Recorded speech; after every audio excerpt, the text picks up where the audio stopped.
tens de ser muito humilde a trabalhar. Mas o teu valor só vem da tua arrogância como certeza daquilo que tu fazes. Que se tu não tiveres medo de errar, arriscas-te a que um dia dá certo, não é? No que nós fazemos muitas coisas hoje em dia no desporto que ainda não existem na literatura. Ainda nada diz que estão provadas que dão certo. Por nós, eles ganham, para mim dá certo. A motivação não depende se está a chover, se está a sol, se estás contente, se estás triste, se a coisa aconteceu mal ou bem, tu tens que vir treinar e vais fazer, e é se queres ter resultados. Motivação não é eu sentir-me motivado para poder ir treinar. A tua vida é muito facilitada porque tu identificas muito facilmente aqueles que fazem sempre 50 e nem questionam. Eu não quero trabalhar com os outros, atenção. Ele no primeiro dia que começa a dizer que se faz 40 com o meu treinador, ele tem os dias marcados a trabalhar comigo. O exercício cura muitas doenças. Cura. Não é previne, cura. Assumindo que nós não temos esse talento natural e tão direcionado, o que é que nós temos a aprender com eles? O trabalho bate o talento quando o talento não trabalha. Eu vejo isso, eu trabalho com atletas há 30 anos. Eu vejo em ti o que eu vi em todos os meus campeões do mundo, e então eu sou capaz hoje em dia de chegar a um atleta e dizer assim: eu vou-te fazer campeão do mundo. Se nós não fomos feitos para estar no espaço, não é contra a natura nós estarmos a sonhar com o dia em que vivemos em Marte? Nós vamos ser uma espécie interplanetária. Não há nada que neste momento que possa parar isso. Metes 500 pessoas ao lado do Marco Marques, ele responde diferente das 500 pessoas. Portanto, eu olhar para um estudo e depois ir aplicar a ele, a resposta não vai ser igual. O que é que uma escola de negócios teria interesse em convidar-te para falar sobre alta performance desportiva? Alta performance não é desportiva. Alta performance é humana. Conta na vida, se tu acreditares, se tu fizeres as coisas, não importa se chegas ao final. O caminho é o que vale a pena, o acreditares é o que vale a pena. Sabes planear a tua atividade física regular ao final de 12 anos de alguém a educar-te fisicamente? De maneira nenhuma. Depois de 12 anos a educar-me fisicamente, pelo menos tenho que saber o que é que eu preciso fazer para manter a minha atividade física regular. Se eu não saísse ao final de 12 anos a estudar, alguém a ensinar-me educação física, então não fui educado fisicamente. Onde é que a nossa sociedade ia se todos arranjassem desculpas para não fazer? O medo paga o medicamento. Nós queremos é tirar essa malta do sofá. Aqui em Portugal nós não temos cultura de treino. Mas tenho solução para isto, sabem qual é? Exercício físico. A essência deste podcast é lutar contra o meu principal concorrente, que é o sofá. E se pudéssemos falar com um personal trainer do Marc Marques, 6 vezes campeão do mundo de MotoGP? E se pudéssemos falar com alguém que prepara astronautas para lidarem com um desafio físico de uma aventura no espaço? E não é que o nosso convidado de hoje é o personal trainer do Marc Marques e preparador físico de astronautas? Segundo o ChatGPT, Emiliano Ventura é um dos maiores fisiologistas portugueses e preparador de atletas como António Félix da Costa, Tiago Monteiro, entre outras figuras do topo mundial do desporto motorizado. E o currículo estende-se para lá dos motores. Passa pelo desporto olímpico, pela investigação científica e pelo desenvolvimento de performance em ambientes extremos. Mas, acima de tudo, é alguém que mostra que a ciência só serve se for usada na prática extrema. O que será mais difícil? Treinar um corpo para resistir a 5G de força num carro Fórmula 1 ou a gravidade zero no espaço? Será que o treino ideal para a saúde tem algo a aprender com o treino dos que vivem no limite? Hoje vamos falar sobre o lado mais técnico da performance, mas também sobre a arte de aplicar ciência no corpo humano real. Neste episódio vamos querer saber o que podemos aprender com os melhores do mundo sobre fisiologia humana e o que são afinal estas coisas do VO2 máximo, limiares, neuroplasticidade e adaptação crónica. Se queres perceber o que realmente move o corpo humano, este episódio é para ti. Emiliano, bem-vindo. Muito obrigado. Muito obrigado por estares cá hoje. Obrigada. Obrigado pelo convite, muito obrigado pelas palavras. Infelizmente não sou o personal trainer do Marco Marques. É um menino chamado Josué, que está com ele há vários anos, desde há 4 anos, se não me engano. O Josué continua a dar treinos regulares e quase todos os dias ao Marco. O Marco tem, além de um personal trainer, tem uma fisioterapeuta que é portuguesa, que trabalha com ele também todos os dias. E o que eu faço é coordenar o trabalho das pessoas. O que eu faço é dizer ao Marco quando é que ele vai treinar com o personal trainer e dizer ao personal trainer o que é que ele tem que fazer com o Marco. da mesma forma que digo à fisioterapeuta o que é que ela tem que ter em atenção e que de forma é que vamos trabalhar algumas coisas no Marco ou no irmão, da mesma forma que eu digo ao médico o que é que eu espero que seja a próxima consulta ou o que é que eu necessito que saia dali, da mesma forma que eu falo com o psicólogo e integro as coisas dele dentro do trabalho que está a ser feito, da mesma forma que a gente cria com o nutricionista os planos de performance que ele faz aos fins de semana. Portanto, eu sou mais o cozinheiro que cozinha aquilo tudo e que tenta que a coisa que saia seja a melhoria da performance do indivíduo. Incrível. Já dei treinos há muito tempo atrás, já não dou, sou muito mais uma figura que tenta coordenar as coisas, sendo diretor de um centro em Madrid. Sou também um fisiologista de missões para a Axiom Space nos Estados Unidos com a NASA e com a SpaceX. Trabalho agora com os Navy SEALs norte-americanos. Estou a preparar uma expedição à Antártida para os cientistas para fazerem 1000 km a pé pelo meio da Antártida. Portanto, tenho imensos desafios. Pouco tempo já resta para o resto, mas pronto, obrigado. Desde já é um prazer. Muitos parabéns pelo vosso podcast. Estou muito feliz por estar aqui. Muito obrigado. E muito obrigado por teres arranjado o tempo no meio dessa agenda caótica. Primeiro por passares por Portugal, que já deve ser difícil. Infelizmente tenho cá o meu filho, portanto, quando ele não vem comigo, eu tenho que vir cá para ir raptá-lo e para poder estar com ele. Incrível. Como é que é treinar onde não existe gravidade? Onde não existe gravidade, nem é difícil, não é? Nós colocamos uns elásticos e conseguimos flutuar e colocar os elásticos assim. Quando nós estamos a falar dentro de uma estação espacial, por exemplo, em que tu não podes colocar nada agarrado às paredes, porque pode causar vibração, pode desviar a estação, quando tu tens de ter cuidado com vibrações, com o teu próprio movimento, com tocar nas coisas, a coisa fica mais complicada. Nós somos seres que fomos desenvolvidos ao longo de milhões de anos dentro da gravidade, não é? Todos os nossos processos fisiológicos, metabólicos, acontecem são sob o efeito da gravidade, e isso faz com que nós funcionemos de uma forma optimal. Se nós tirarmos essa gravidade, coisa que não é possível fazer no planeta, nós tentamos ali com os voos, uns voos 0G, que são umas parabólicas, que são feitas com um avião para criar alguns 10, 15 segundos de falta de gravidade, mas isso não altera os parâmetros fisiológicos do corpo, não é? No máximo ficas um bocado enjoado por andar às voltas. Portanto, temos que pensar no quais são as condicionantes que existem para conseguir que o corpo, ao menos, tente manter alguns dos parâmetros, ou que o efeito mantenha o corpo dentro de parâmetros funcionais sob o ponto de vista fisiológico. Hoje em dia já vamos um bocadinho mais além, já não é só falta de gravidade, mas é alterações de gravidade, não é? Porque nós estamos a treinar pessoas para ir pousar na Lua, para ir pousar em Marte, e as gravidades são todas diferentes de um sítio para o outro, e às vezes tu estás descondicionado. Nós temos alguns organismos no nosso corpo que gerem, por exemplo, toda a parte neurovestibular, que dizem que tu estás equilibrado, o que é a esquerda, o que é a direita. Temos todos os músculos posturais, né, que nos fazem estar aqui a manter a postura. Temos todos os músculos que mantêm a estabilidade das nossas articulações, que no espaço não funcionam, não existem, e o corpo adapta-se a depois, passado algum tempo, a não necessitar disto, e isso sim descondiciona.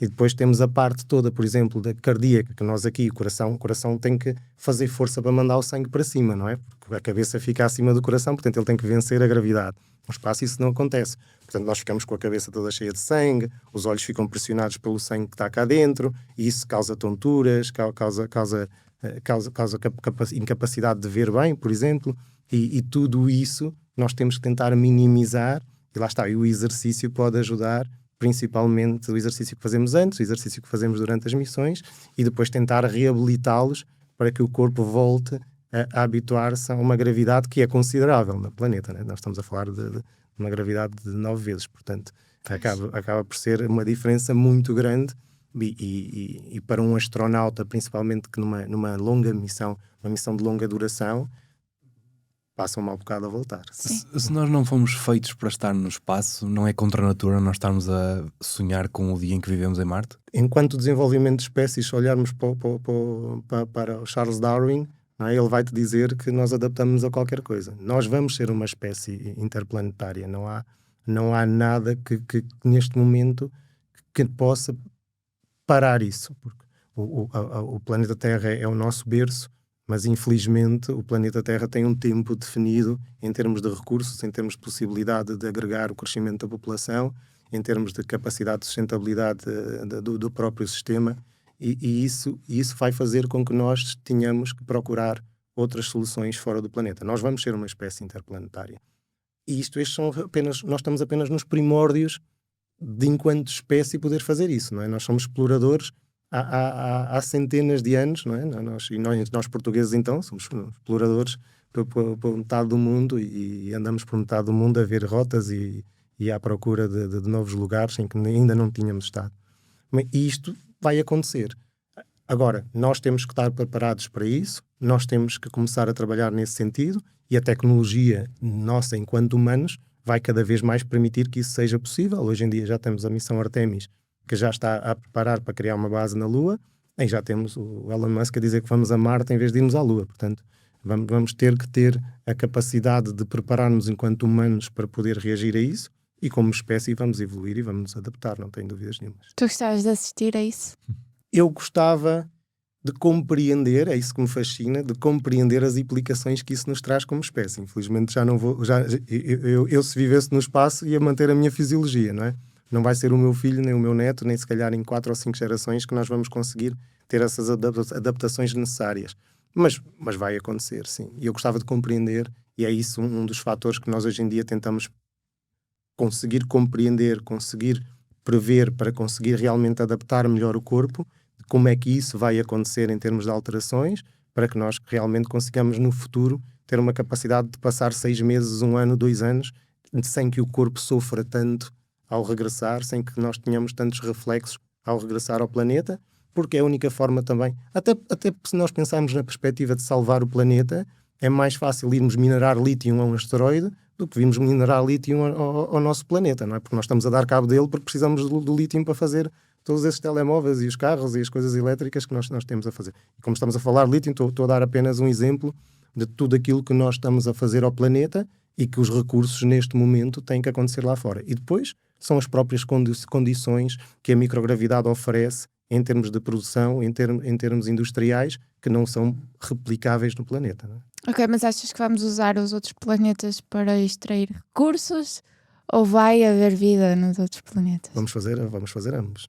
Ambos. Os homens têm ocupado os lugares mais inóspitos deste planeta e têm estado a explorar. Nós exploramos tudo o que existe no planeta e temos pessoas no meio da Antártida, no meio do Polo Norte e no meio de tudo que podemos pensar que é tão inóspito ou tão extremo como estar num satélite a 400 km do planeta sem gravidade.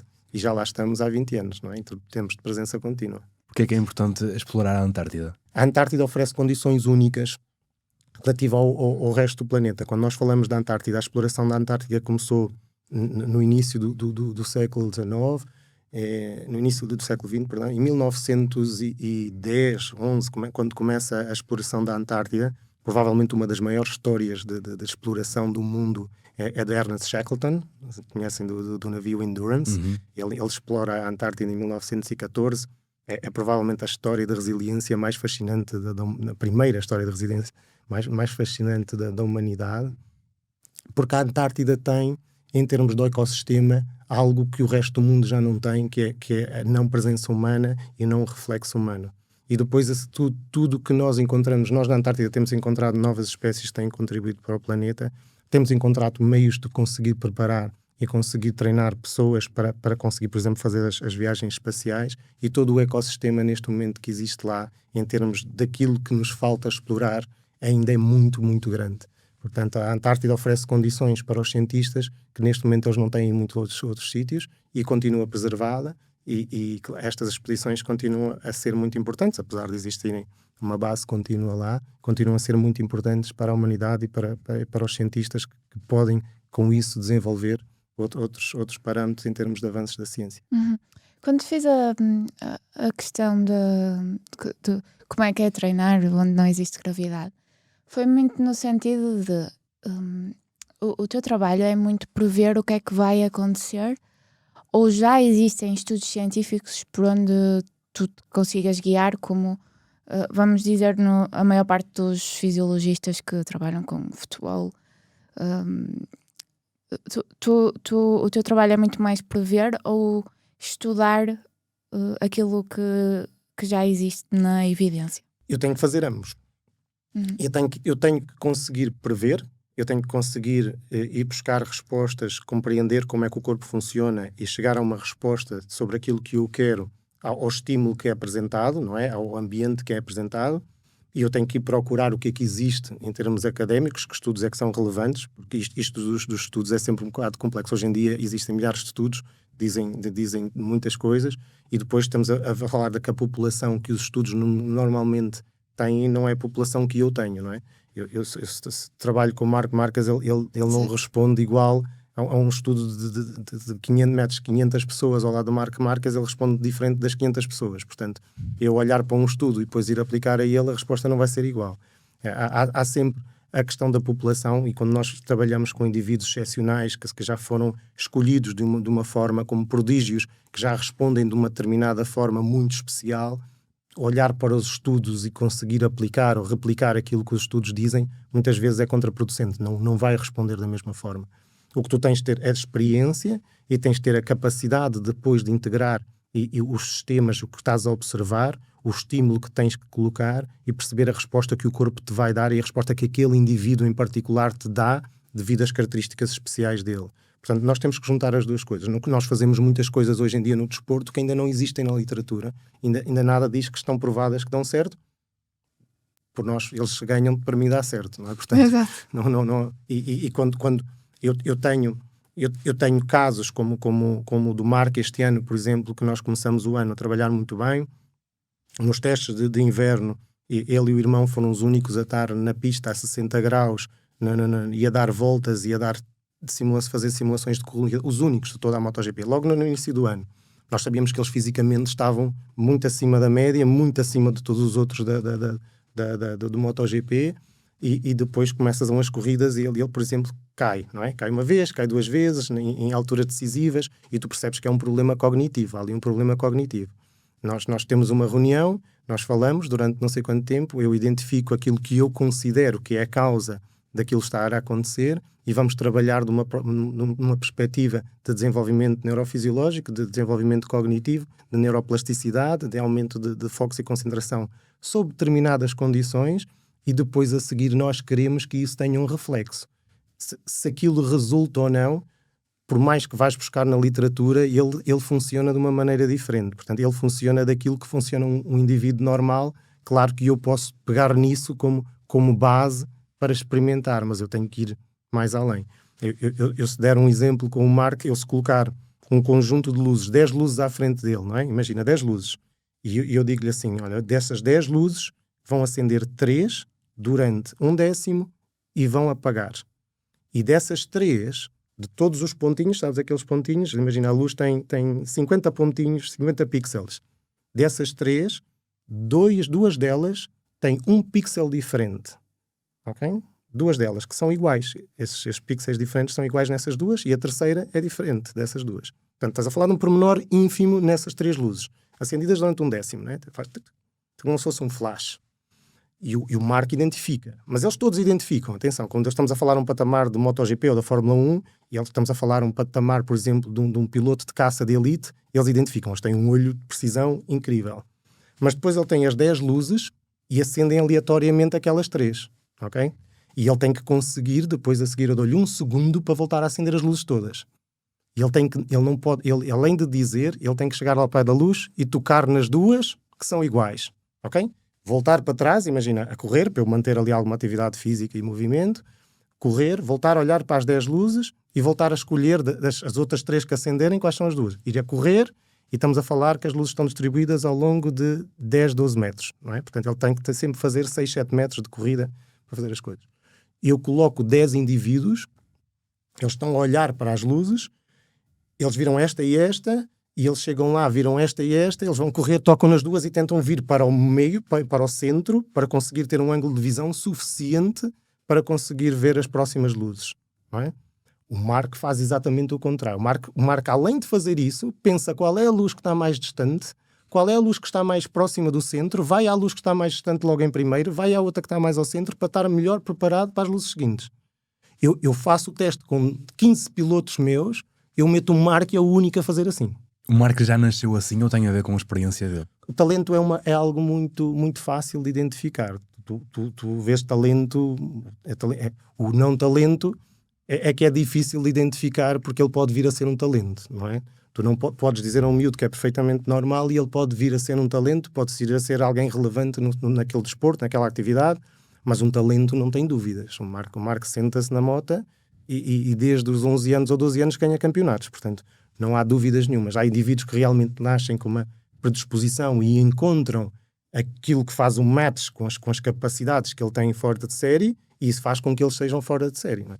O Mark é o indivíduo mais fora de série da história da MotoGP, não é? Ele é o mais jovem campeão de sempre, como rookie, ele é o indivíduo que tem mais pole positions da história, é o indivíduo que andou contra todos os outros e ganhou todos os campeonatos, não é? É o único na história do desporto todo que está lesionado durante 3 anos, regressa e continua a dominar o desporto de forma inequívoca. E os outros têm um nível assombroso. Estamos a falar dos 20 melhores pilotos do mundo, não estamos a falar dele e mais 19, não é? Estamos a falar das 20 melhores indivíduos treinados durante anos para poderem fazer aquilo, todos cheios de talento, todos eles a ganharem e a serem os melhores da geração deles, e ele continua a estar acima dos outros. Portanto, sim, ele tem uma resposta.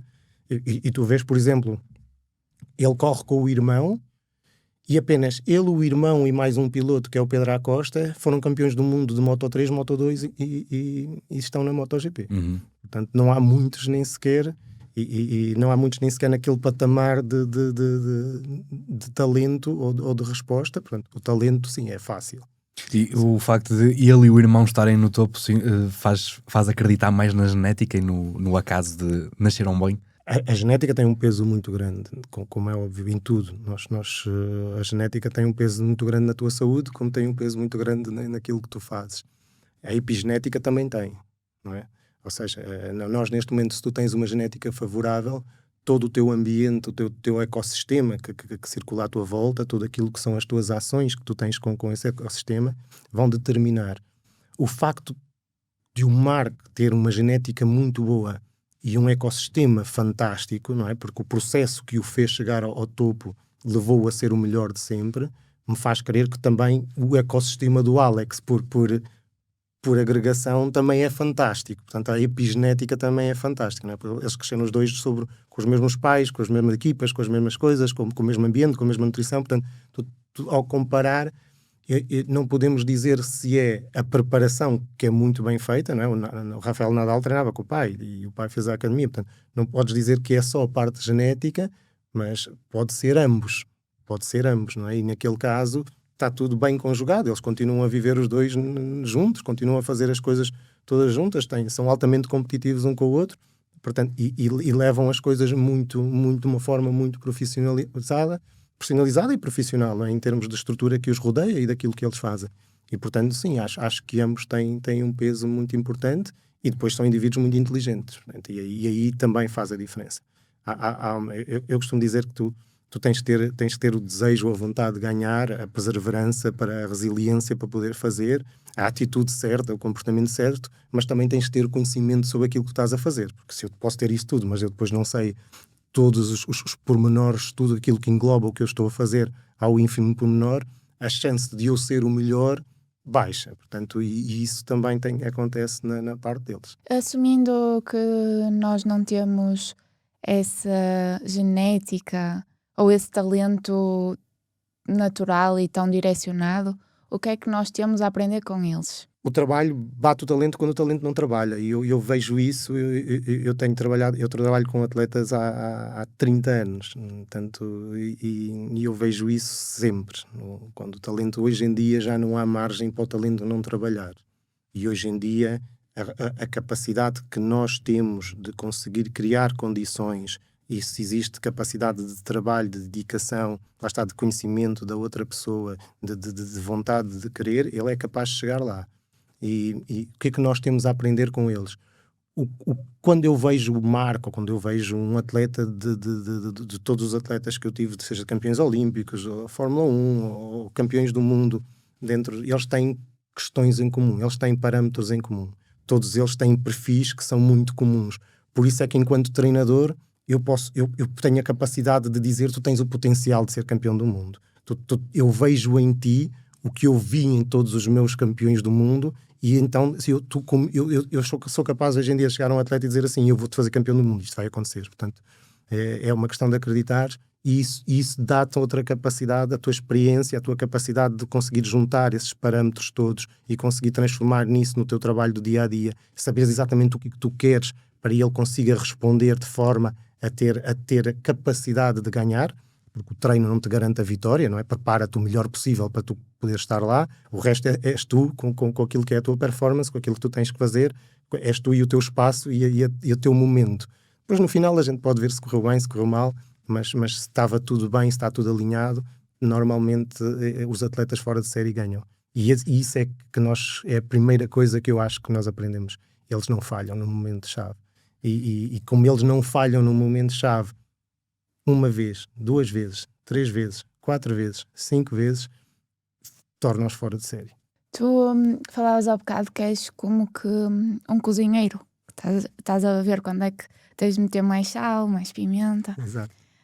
Porque é que sem um Emiliano eles não seriam um prato digno de estrela Michelin? O meu trabalho é exatamente... Hoje em dia a informação é demasiada. Uhum. Tudo é demasiado, não é? Ou seja, tudo que nós temos acesso, o que eu tenho acesso no meu dia-a-dia, tem um nível e uma capacidade interminável que de antes não havia. Hoje em dia tu tens que saber selecionar o que realmente faz sentido. E tens que selecionar o que faz sentido para ti, num determinado contexto, numa determinada altura. Não é? Se faz sentido fazer câmara hiperbárica todos os dias, ou faz sentido fazer vitaminas injetáveis todos os dias, ou faz sentido tomar a creatina ou óxido nítrico todos os dias, ou se faz sentido fazer treino de força e de potência todos os dias, para o atleta, ele se não tiver um elo de ligação que lhe permita escolher e tomar essas decisões por si, como se fosse um performance manager que está ali a fazer a gestão daquilo, o trabalho que ele terá de ter para conseguir realmente chegar à conclusão vai provavelmente tirar trabalho para ele estar a executar e estar a fazer a tarefa que ele tem que se concentrar, que é estar na moto e perceber da moto e perceber da parte técnica e perceber da parte de engenharia e dar o feedback e todas as coisas que é o trabalho dele. Ele é como da mesma forma que tem um manager para poder gerir o seu contrato e as suas coisas que não quer estar a pensar, o facto de teres alguém que está a gerir a tua performance, que é capaz de dizer hoje vamos fazer isto porque isto vai-te ajudar naquilo, e tu confiares nessa pessoa, dá-te um descanso muito grande em termos e dá-te capacidade para poderes fazer realmente aquilo que tu queres fazer. Muito mais do que uma pulseira que te dá os dados. Tu és a pessoa que lê os dados, analisa e monta um plano que faz sentido, é isso? Exatamente. Por exemplo, eles têm as pulseiras, não é? Eu dou-lhes as pulseiras, os anéis, ou os sensores de glicose, ou os sensores de... Hoje em dia utilizamos outros sensores que medem, por exemplo, os corpos cetónicos, ou os lactatos, ou mesmo sensores que medem o cérebro e que passam então a jogar no computador e eu sei como é que está o índice de concentração deles. Todos esses dados que eu recolho, e isso é a diferença do treino hoje em dia. O treino hoje em dia já não é apenas funcionando de uma forma empírica para aquilo que é o meu conhecimento ou aquilo que é a minha experiência e funcionando de uma forma de que eu tenho que perguntar como é que te sentes. Eu consigo ver como é que tu te sentes e não preciso da tua resposta. Eu consigo perceber o que é que aconteceu, eu consigo ler a resposta no teu corpo, eu consigo perceber o impacto e fazer uma escolha que é baseada também no teu input, mas também nos dados que eu tenho. Hoje em dia, a carga interna, a resposta interna consegue ser medida. Antigamente era só a carga externa, não é? Eu mandava-te fazer push-ups hoje, push-ups amanhã, e se amanhã fizesses menos, eu diria que estás cansada, tu dizias, pois, dormi mal, pronto, ok, vamos treinar aqui. Hoje em dia eu não preciso disso, eu sei que não dormiste bem, eu sei que não estás descansada, eu sei que a capacidade não está ali. Portanto, nós só temos que mudar aqueles parâmetros, e eu só preciso de confirmar contigo. Por exemplo, os meus atletas estão de férias agora estas semanas, eu olho para os dados deles, digo assim, olha, o que aconteceu neste dia, que tens aqui muita atividade? Fui para a praia e andei de moto d'água, ou fiz atividades, não sei o quê. Olha, apeteceu-me sair a correr. Eu só tenho que ligar os dados, perceber qual é a carga que ele está, perceber qual é que é a resposta e dizer-lhe a ele, ok, então para a semana vamos descansar mais este dia, vamos fazer mais isto, porque já temos esta carga aqui, e eu vou falar então com o Josué, com o personal trainer, o teu personal trainer, vou falar com a tua fisioterapeuta, vou dizer aqui ao nutricionista que vamos mudar aqui a quantidade calórica durante a semana para conseguirmos repor aqui algum tipo de massa muscular, massa gorda, alguma coisa, e esses dados depois a seguir permitem que tu tenhas um performance plan, um plano de performance, que tu sabes que só tens que perguntar a uma pessoa e que ela vai tratar com todos os outros. Eu não tenho que saber de tudo sobre tudo, mas eu tenho que saber exatamente como é que o teu corpo responde e tenho que ter os recursos necessários para eu poder decidir em relação a isso o que é que eu quero que aconteça no teu corpo nas próximas semanas e na tua mente e na forma como tu respondes. E eu, pois, claro, eu posso errar, não é? Eu posso fazer coisas, mas quando tu és muito bom naquilo que tu fazes, quando tu acabas por fazer isto milhares de vezes, a milhares de atletas, a indivíduos muitas vezes, tu acabas por conseguir optimizar de uma forma constante, desde que tenhas um indivíduo muito dedicado a fazer exatamente tudo e tenhas uma equipa certa que é capaz de executar tudo aquilo e que percebe que este bolo, como tu dizes, que está a ser criado, que é o que faz sentido para o atleta. E aí, claro, pode aparecer uma fratura, pode aparecer uma microlesão, pode aparecer um problema de stress familiar, pode aparecer imensas coisas que têm influência. E essas coisas toda a equipa tem que levar em consideração e o plano tem que se adaptar. Como se fosse um Google Maps. O Google Maps, tu vais, queres ir daqui para ali, mas muitas podes te enganar na saída e ele depois a seguir redireciona para o caminho que te vai permitir chegar lá. O meu trabalho é muitas vezes esse, é dizer, ok, isto aconteceu, vamos aqui, tu fraturaste a mão, ok, já não podemos treinar, não vamos gerar carga inflamatória, já temos que ir fazer aqui mais câmara hiperbárica de 7 horas, isto vai prejudicar algum trabalho cognitivo que nós estamos a fazer por causa da produção do glucamato no cérebro, depois a seguir nós temos que colocar aqui na parte de fisioterapia, temos que controlar a inflamação, porque muitas horas de fisioterapia vai gerir inflamação, tenho que falar com o médico para depois conseguir perceber como é que ele ajuda o fisioterapeuta a controlar aquela inflamação, porque eu preciso que ele faça 6 horas por dia de fisioterapia. Tudo isto, quando tu tens a equipa certa, estamos a falar num nível de performance que é um nível de performance de topo, não é? E depois a seguir tu tens o meu trabalho é ir buscar respostas em qualquer sítio do mundo que te permitam injetar stem cells ou que te permitam fazer depois desde as células estaminais, não é? ou fazer fatores de crescimento ou fazer coisas que eu percebo com as pessoas com quem me aconselho, que eu percebo com as pessoas com quem falo, que me dizem, ok, existem estes estudos, estas coisas podem funcionar. Quando eu sei, e muitas vezes eu digo, mas não há tempo. Nós não conseguimos fazer 300 coisas. Nós temos 7, 8 horas, ele precisa dormir mais 7, 8 horas, então como é que vamos colocar aqui o sono? Como é que vamos potenciar o sono? Que medicação é que vamos utilizar para ele poder dormir? Porque ele tem que dormir apesar de ter dores. Portanto, tudo isto, quando é colocado para o atleta, ele só precisa falar comigo. Quer dizer, vai acontecer isto, vai acontecer aquilo, não te preocupes, vais receber isto, tudo bem. É engraçado que o Paulo é gestor económico-financeiro e eu vejo muitas parecenças. Tu, no fundo, és um gestor direcionado para o topo da performance. Exatamente. É isso. Eu sou um Sim, gestor da somos performance. muito parecidos. Eu e o...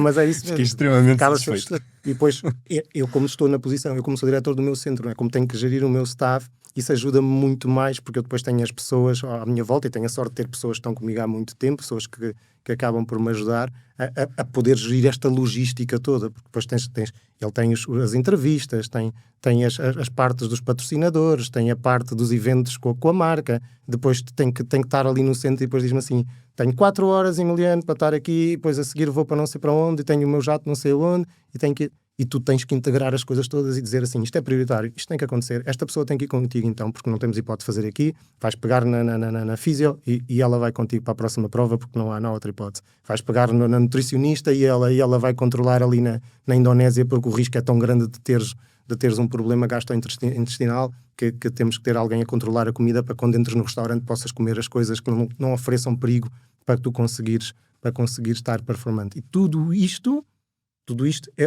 são decisões que alguém tem que tomar, não é? Porque senão, se toda a gente vai atuar de forma individual, ligando, enviando mensagens ao atleta, tentando interferir, a única coisa que acontece é confusão, não é? Mas como é que tu lidas com essa responsabilidade? Saber que se uma pecinha não encaixar, tu estás por trás daquilo. A responsabilidade é minha, não é? Eu gosto muito de competição, por isso é que tenho muitos cabelos brancos, não é?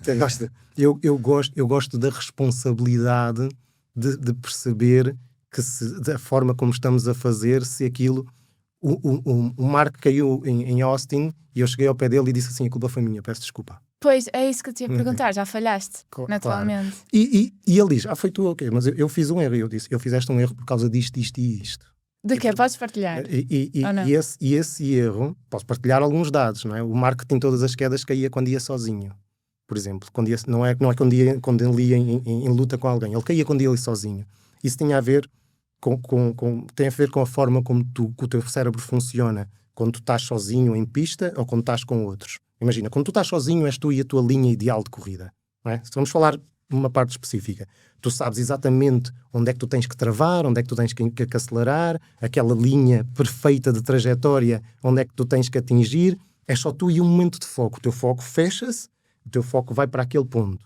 Quando tu estás em competição com os outros é exatamente o contrário. Tu não tens um ponto de travagem ideal. Tu não tens uma trajetória ideal. Ela depende da trajetória dos outros. Tu tens que levar em consideração 300 outros fatores e o teu cérebro funciona de uma forma completamente diferente. Portanto, isso ajuda-te nas acetilinas, na adrenalina, na noradrenalina, na dopamina. Isso ajuda o cérebro a estar mais ativo, a passar até para ondas gama, ondas alfa, em que estás ali completamente, e depois na outra começa a entrar as gama, começa a entrar numa parte de relaxamento, começas a entrar tu em focos, começas a estar mais relaxado, e depois se tiveres ainda por cima, se tiveres uma vantagem sobre o anterior, não é? E tu vês, ok, as tuas quedas acontecem sempre destes determinados parâmetros.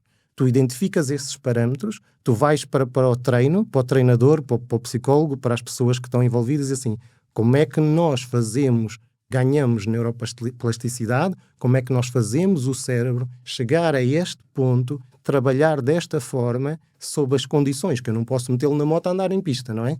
Mas eu posso ir buscar coisas que são similares. O treino, enquanto treinador, o treino não tem a ver com o estímulo, ok? Isto parece uma barbaridade o que eu estou a dizer. O treino não tem a ver com o estímulo. O treino tem sempre a ver com a resposta que tu dás ao estímulo. Quando eu sou capaz de dar uma resposta que eu quero, independentemente do estímulo que me apresente, o atleta está mais preparado para estar em competição. Faz sentido para ti? Imagina que eu estou a treinar um lutador de boxe e ele tem uma direita incrível que derruba todos os outros atletas. Mas os atletas sabem que ele tem uma direita incrível, não é? Todos eles vão se proteger da direita dele. Mas se eu todos os dias o treinar de uma forma diferente e ele mesmo assim mete a direita, independentemente do que lhe aparecer no combate, ele vai conseguir meter a direita. Estão a perceber? A resposta, quando é repetida, leva à adaptação. A resposta, o estímulo, se for diverso e a resposta for igual, ele está melhor preparado para dar aquela resposta independentemente das condições que apareçam para ele. Faz sentido? Faz sentido. Nós antes pensávamos que o treino era uma questão de repetição de estímulo para gerar uma adaptação àquele estímulo, para depois conseguirmos subir para um estímulo superior para gerar uma nova adaptação.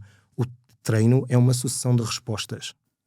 E eu hoje em dia consigo ver essa resposta no atleta. Eu consigo perceber onde é que está a resposta. Eu consigo dizer assim, ok, esta resposta fisiológica é a resposta que eu quero em competição. Vamos repeti-la.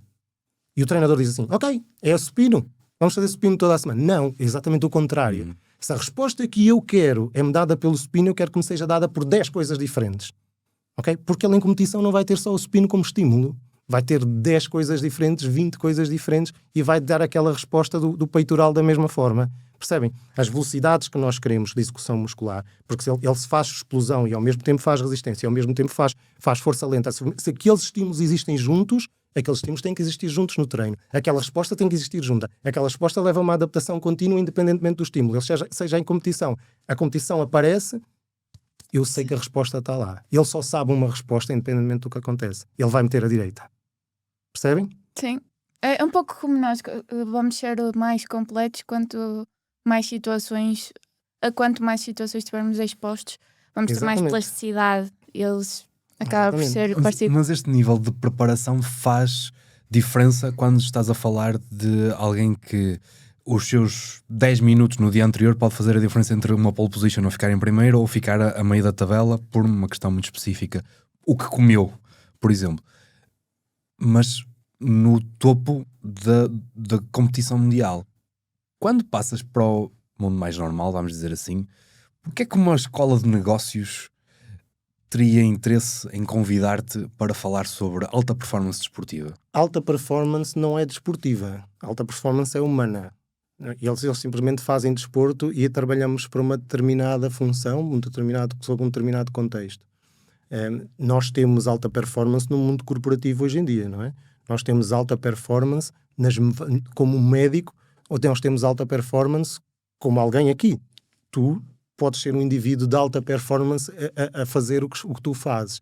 E podes ser muito diferenciado do resto do mundo. Isso é alta performance. O corpo humano continua a ser o mesmo, os órgãos continuam a ser o mesmo, a fisiologia continua a ser a mesma, a forma como responde aos estímulos, os estímulos e a resposta que tu queres dar é que podem alterar.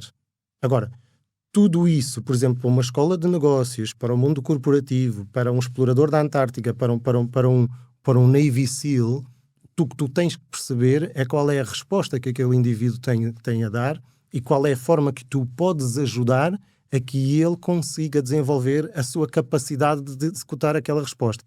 Estás a conseguir compreender? Então, e essa forma como tu permites que ele consiga fazer crescer a resposta, ele, não eu, ele.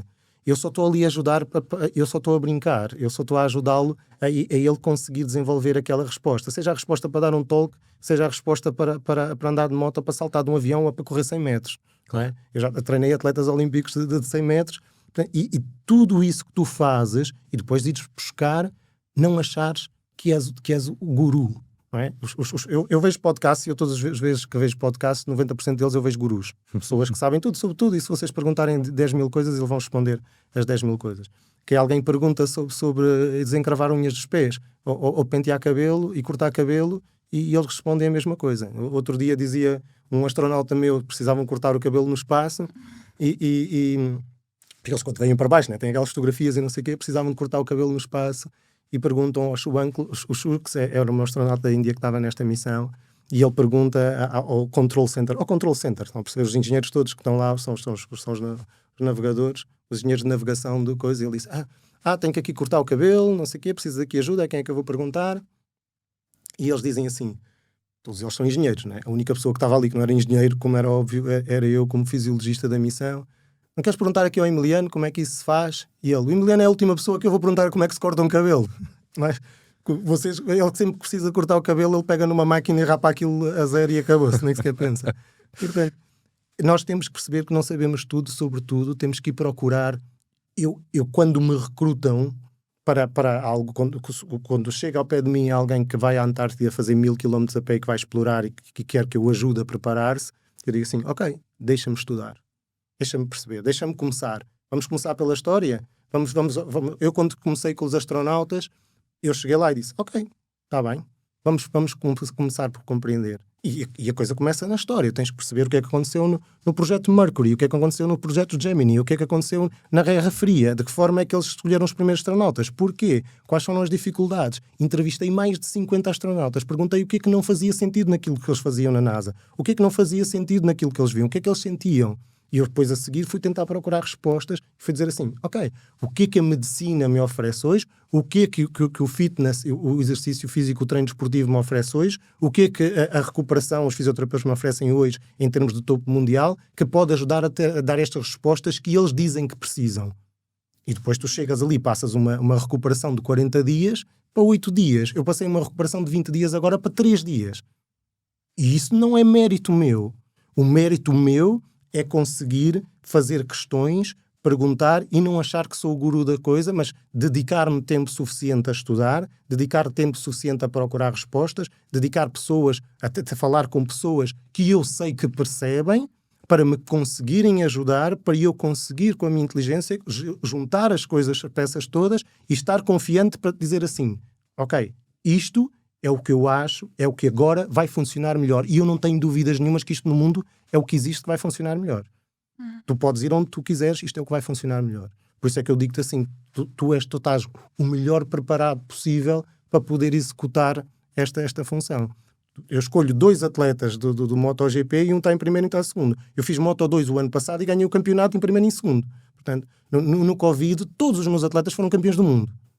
Todos. Nós estávamos abertos, nós conseguimos fazer todos os meus atletas foram campeões do mundo. Portanto, quando tu consegues, e quando eu digo que são meus, não é, vocês já perceberam, são meus, mas são de muita gente, são do personal trainer, são do fisioterapeuta, são dos médicos, são das pessoas que estão por trás, são tudo isso, são muitas pessoas que depois a seguir estão à procura e tu tens que trabalhar, que é outra coisa que hoje em dia parece que é muito difícil compreender, eu estou no mundo desportivo, eu não tenho fins de semana, eu não tenho feriados, eu não tenho horas. Eu tenho um atleta que está no Japão e que me liga às 3 da manhã a perguntar, porque às 3 da manhã daqui são 14 da tarde dele, e ele diz, está mesmo preciso fazer uma corridinha, Emiliano, o que é que acha? E eu abro o computador e vejo a UPA, o Oura Ring dele, ou o que seja, e coloco e digo assim, ok, temos este nível de strain, consegues fazer isto, consegues fazer banhos frios, consegues fazer eletroestimulação, consegues fazer alguma coisa depois a seguir, de compensar, e tu tens que dar resposta. A minha equipa tem que dar respostas a um nível de exigência que na humanidade muito poucas pessoas estão dispostas a fazer sacrifícios para isso. Tem que haver sacrifícios. Foi essa capacidade de te questionar sempre sobre o que tu não sabes mais do que o que sabes, e essa humildade de saberes que vais ter que trabalhar o que for necessário, que te levou desde um personal trainer num ginásio há 30 anos atrás, ou seja, quando for, até um preparador de astronautas? Eu acho que em termos de conhecimento tu tens vários níveis. Tu tens vários níveis e eu tive a sorte, e isso sim é sorte. Eu percebi muito cedo que conhecia pessoas muito mais inteligentes do que eu. Eu falava com alguém e dizia, esta pessoa é muito inteligente. Atenção, eu considerava muito inteligente, não é? Eu tinha notas excelentes, nunca fui mau aluno, não vou dizer, fui sempre bom aluno, tinha notas excelentes, achava-me que era uma pessoa inteligente. De repente entro no mundo e vejo que há pessoas que realmente são fora de série. E quando tu estás em contato com pessoas fora de série, tu tens que compensar, tu tens que dar à perna, tu tens que estudar, tu tens que chegar ali, porque ele é inteligente o suficiente para perceber se está a levar uma tanga ou se tu realmente a resposta vai acontecer assim. E ele não é estúpido para depois ir repetir algo que não está a dar certo, não é? Eu tenho as primeiras vezes que estas pessoas vêm trabalhar connosco, eles chegam ao final e dizem assim, olha, isso já experimentei com não sei quem, isto não faz nada. Eu para fazer máquinas de físio, não sei o quê, para me ligarem máquinas, eu tenho em minha casa e eu posso fazer. E isto para fazer isto, não sei o quê. E tu tens que parar, pensar, refazer, colocar as soluções, e aí sim tens que ser inteligente para conseguir dar uma resposta que faça sentido para ele, porque eles são adultos, nós não estamos a falar de crianças. O Marca, ou o António, ou o Tiago, ou o Max Verstappen, ou o Carlos Sainz, ou o Cristiano Ronaldo, eles são adultos, não é? Eles estão, tu explicas uma coisa e eles vão, se faz sentido, se é correto, tu treinas benjamins infantis iniciados e eles fazem o que tu queres, quer queiram, quer não. Tu treinas um sénior e ele não faz o que tu queres, quer queira, quer não. Ele faz se fizer sentido para ele, se estiver a ajudar, e se ao longo prazo ele tiver resultados com aquilo. Tens que juntar tudo o resto. Portanto, aí sim, tu tens que ter essa capacidade. O que é que nós ainda estamos a fazer mal no treino, apesar de termos mais acesso à ciência do que nunca? É exatamente esse o problema. Nós temos mais acesso à ciência do que nunca, na minha opinião. Eu costumo dizer que nós lemos hoje em dia livros, não é? Há imensos livros. Tu chegas ali à FNAC ou à Vorten e tens 500 livros sobre 500 coisas. E nós vivemos num mundo em que nós observamos fragmentos desse mundo. Em toda a informação que nós obtemos normalmente é fragmentos. Tu olhas para o Instagram, é um fragmento de uma coisa. Não é a realidade, é um fragmento daquela realidade. Tudo o que está ali à volta tu não consegues perceber. Mesmo que seja uma vitória, mesmo que seja um corpo bonito, mesmo que seja... É um fragmento, é algo que alguém te quer passar. E nós vivemos de informação de fragmentos sobre aquilo que vende, porque há uma necessidade de alguém consumir o meu produto. Há uma necessidade de eu ter acesso àquilo. Portanto, eu quero dizer a magia, eu quero dizer a fórmula mágica, eu quero dizer o que te vai solucionar. Eu não te quero dizer o que é real. Eu não te quero dizer o que tu não precisas de ouvir. Porque se tu quiseres, se eu tiver que te dizer que é normal estar triste, que é normal estar-te frustrado, que a vida é assim, olha em frente, que está a chover, que a motivação não depende se está a chover, se está sol, se estás contente, se estás triste, se a coisa aconteceu mal ou bem, tu tens que vir treinar e vais fazer, e se queres ter resultados. Motivação não é eu sentir-me motivado para poder ir treinar. Isso não existe num atleta olímpico. Nenhum atleta olímpico vai treinar quando está motivado. Não precisa de motivação. Motivação não existe aqui. A capacidade de eu poder ter... Há pessoas, e muito bem, que optam por chegar ao final do dia, ir a um sunset, estar com os amigos, beber uns copos, ir ao ginásio CrossFit, fazer as coisas todas. Mas há aqueles indivíduos que trabalham 24/7. E esses, claro, que funcionam de forma diferente dos outros. Se alguém está disposto a fazer determinado sacrifício para atingir algo, e se esse sacrifício não tem limite... Os Navy Seals têm uma coisa que chama-se Hell's Week. que é a última semana do recrutamento, em que eles passam os recrutas por coisas absurdas. Que basicamente, para que todos os gajos que forem inteligentes faltam fora. E eles querem manter os outros. Porque esses outros vão... E isto não tem nada de mal, atenção, não tem nada de mal, porque a coisa é tão absurda que levar aquela vida, e eles depois dali passam da formação inicial, graduam-se como Navy SEALs, são colocados num pelotão, agregados onde têm que treinar as especialidades de mergulhar, de saltar de aviões, de entrar em navios ou no deserto ou não sei onde, ou colocar minas ou colocar explosivos ou operar jatos. Eles treinam depois a especialidade, depois são colocados numa missão não sei onde do mundo, quando saem dessa missão voltam a fazer os treinos, voltam a ser colocados e andam assim 30 anos a ver cenários de guerra, preparar-se para a guerra, ver cenários de guerra, preparar-se para a guerra, depois sobem, não é? Porque começam a coordenar os outros, começam a vender. E eu olho para aqueles indivíduos, quando chegam à reforma, saem dos Navy SEALs, e eu pergunto, há quanto tempo tu não vais ao supermercado sem pensar em quantas balas é que precisas para ter amanhã, ou em quantas coisas é que vais fazer, ou qual é o próximo destino, e que vais estar completamente inóspito? E ele, não sei. Mas eles depois têm psicólogos, professores de yoga, nutricionistas, psiquiatras, pessoas que colocam a apoiar estes indivíduos, não só para eles conseguirem operar como foras de série durante tanto tempo, mas também para conseguir garantir alguma estabilidade de quando saem. Antigamente saías da guerra do Vietnã ou da Segunda Guerra Mundial e o trauma pós-guerra era tremendo.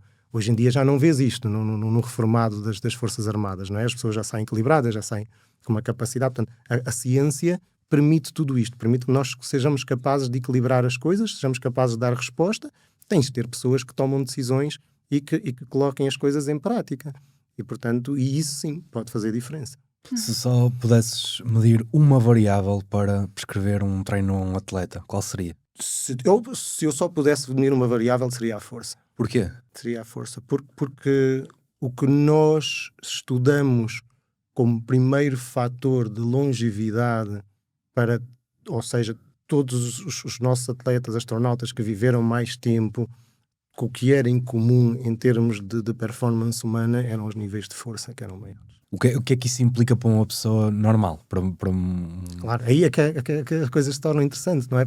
Porquê que é isto tudo, não é? Porquê que queremos ir ao limite da performance humana? Porquê que queremos trabalhar extremos? O que é que isto nos traz? É exatamente o reverso da moeda. É exatamente isso que isso nos traz. É conseguir transportar para aqui. Nós hoje em dia sabemos o peso do exercício, enquanto promotor da saúde, da longevidade.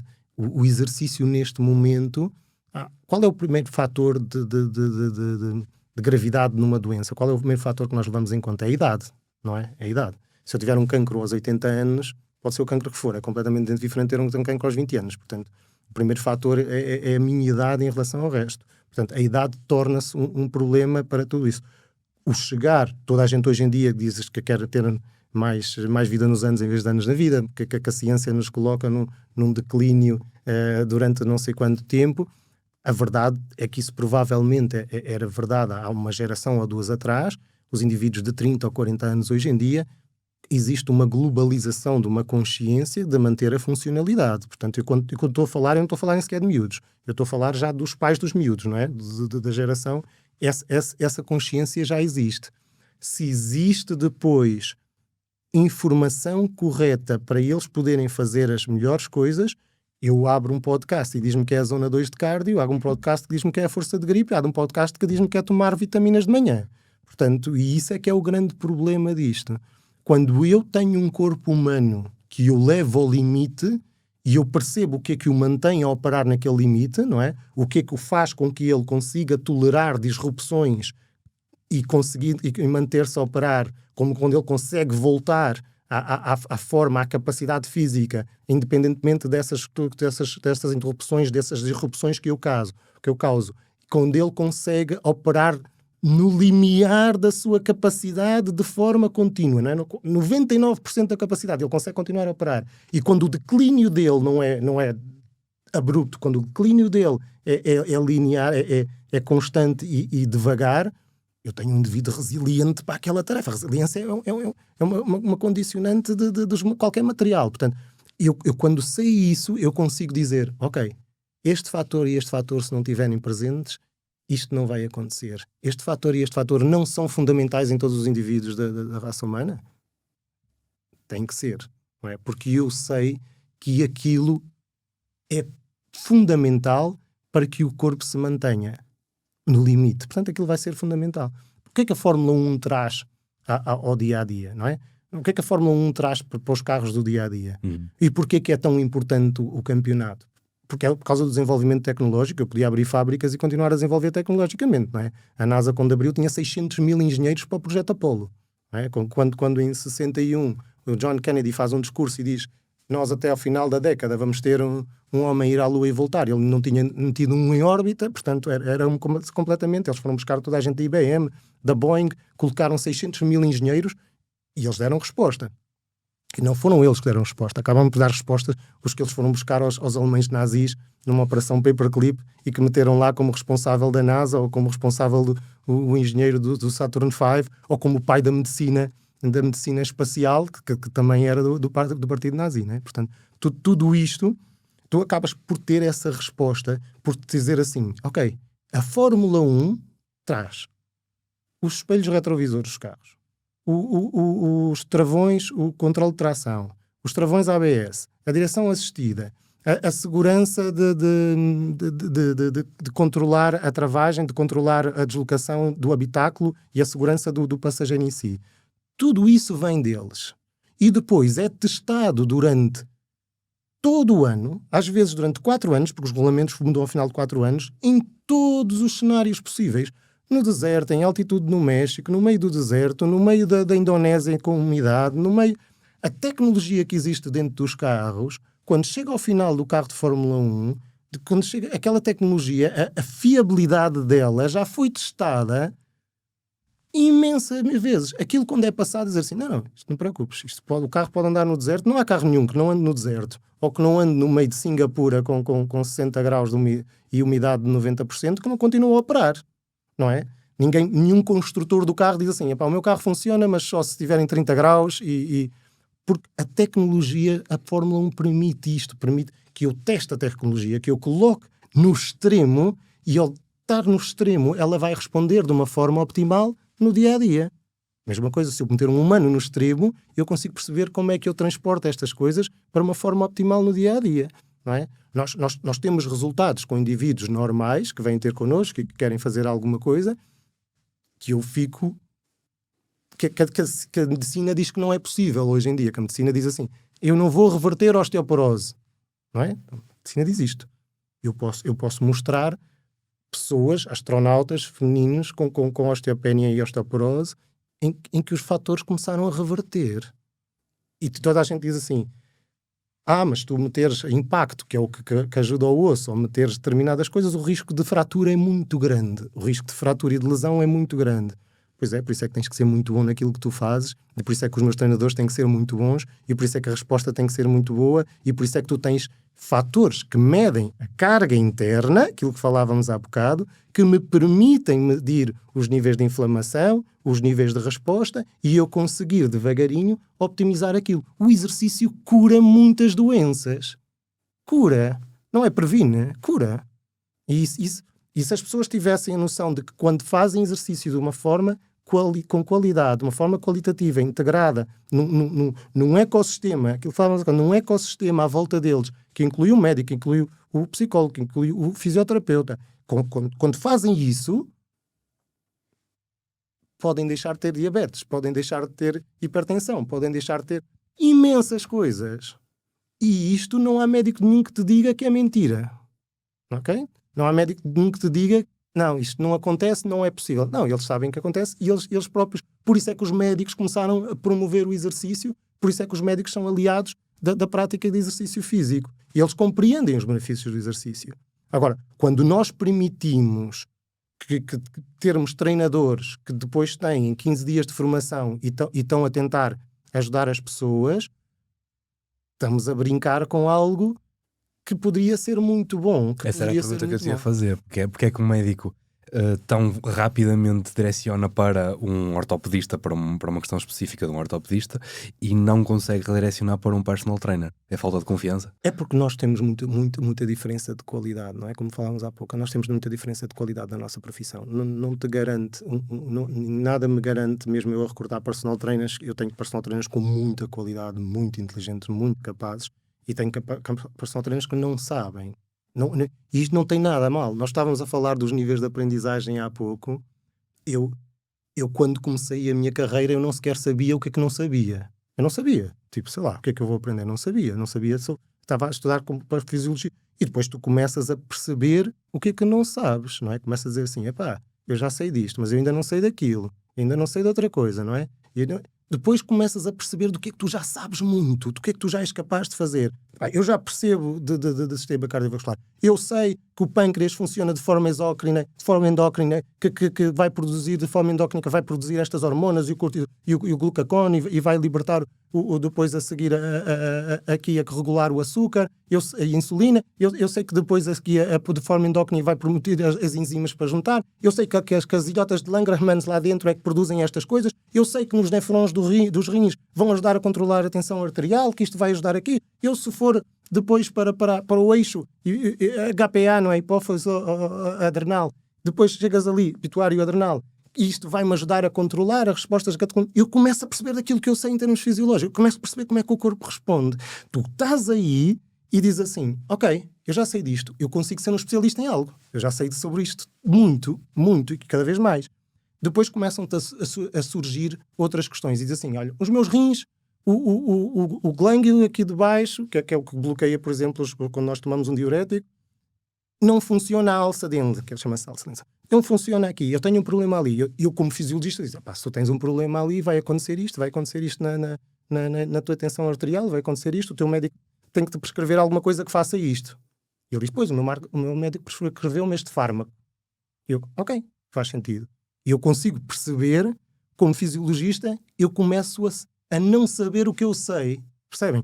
Porque eu consigo juntar as informações que eu tenho e eu já não sei o que é que eu sei. E aí sim tornas-te muito bom, tornas-te um dos melhores, uma pessoa diferenciada no teu meio. Aí quando um astronauta me pergunta, não é? Eu agora voei a Peggy Whitson, a astronauta homem ou mulher com mais tempo no espaço norte-americana.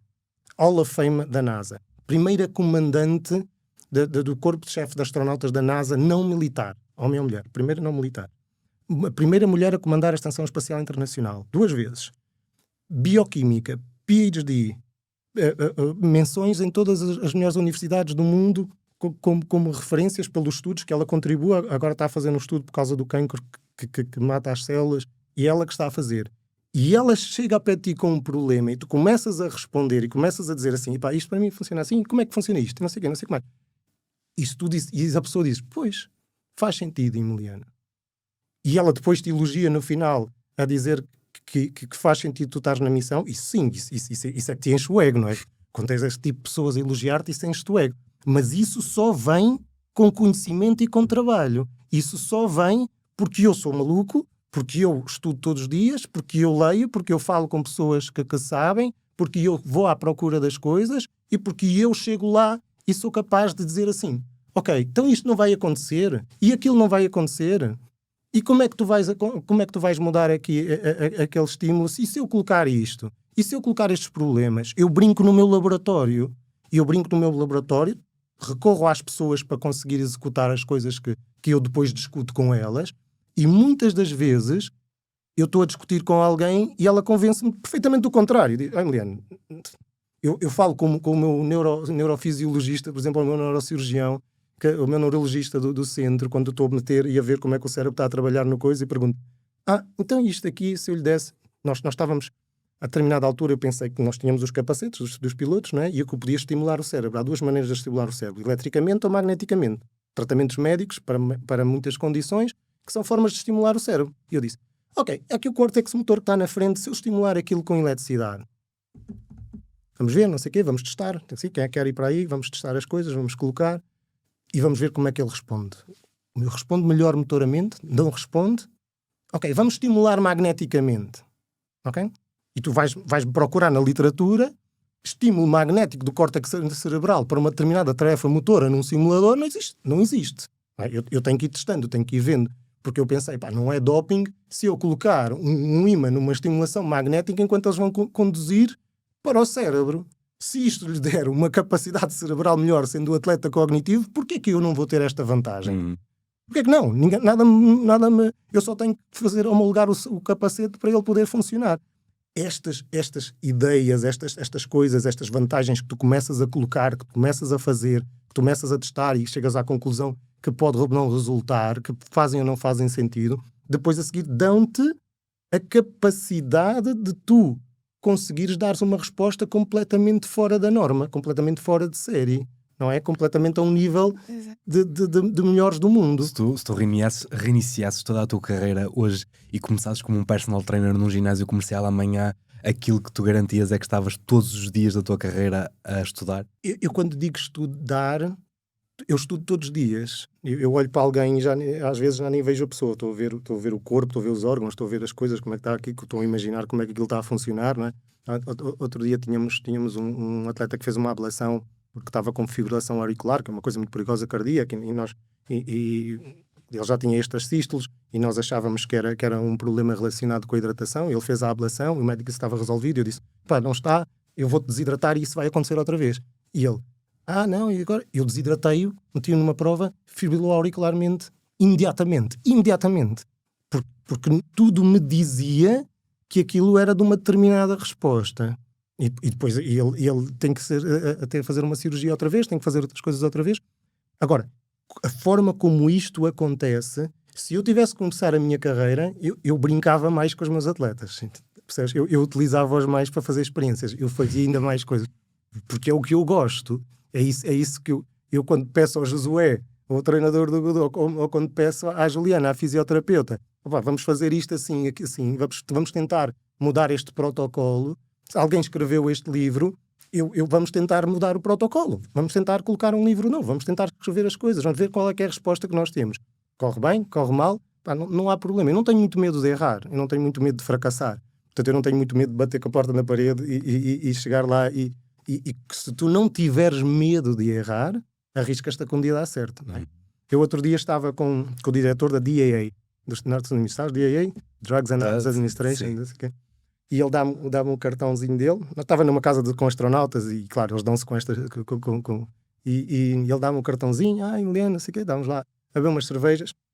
E o cartão dizia assim: The bad guys need to have luck every time. The good guys just need to have luck one time. Era o cartão dele. E eu achei que aquilo fazia todo o sentido. E eu assim pensei, pois é verdade, realmente se tens aqui com as drogas e armas tens de ter sorte todas as vezes, não é? O polícia só precisa te apanhar uma vez, já foste.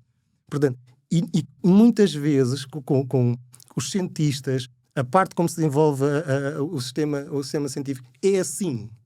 Nós vamos errar 500 mil vezes. Vai haver uma vez em que isto vai fazer a diferença. Fez a diferença.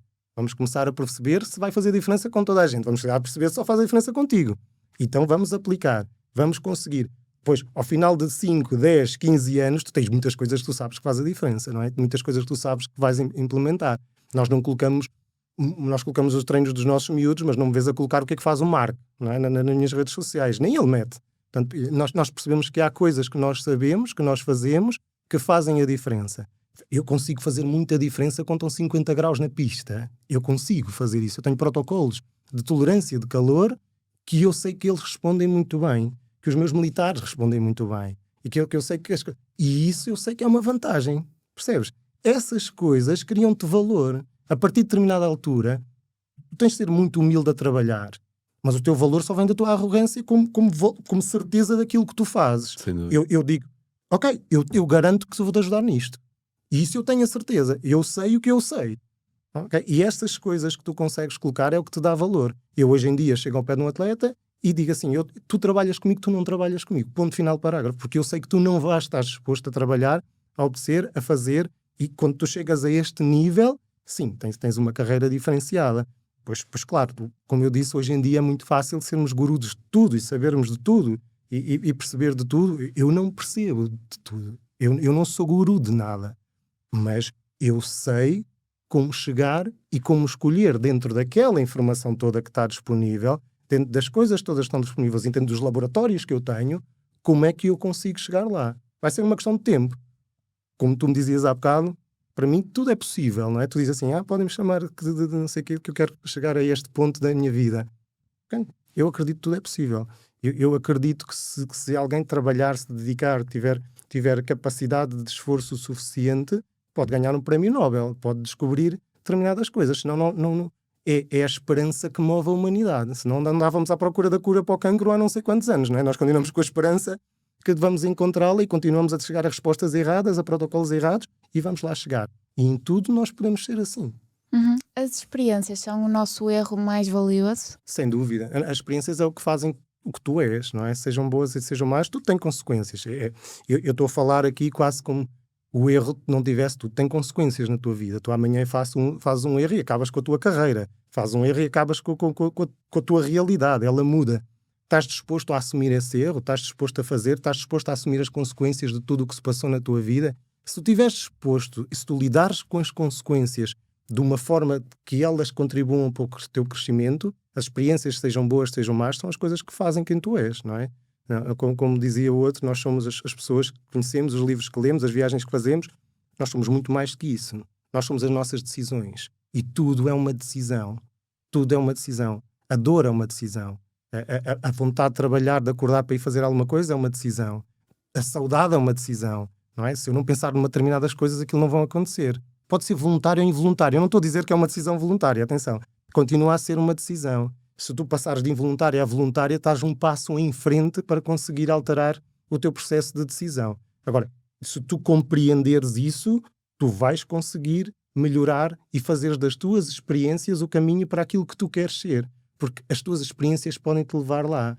Se me perguntarem o que é que eu quero fazer amanhã, o que é que eu vou fazer amanhã, eu digo que o que eu decidir fazer, eu vou fazer.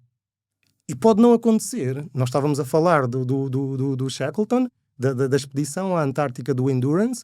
O Ernest Shackleton, em 1914 até 1917, esteve perdido no meio da Antártida, do inverno da Antártida, fez 1.300 km de bote. O navio, ele tinha que passar do ponto A ao ponto B, ele queria ser o primeiro a atravessar a pé a Antártida.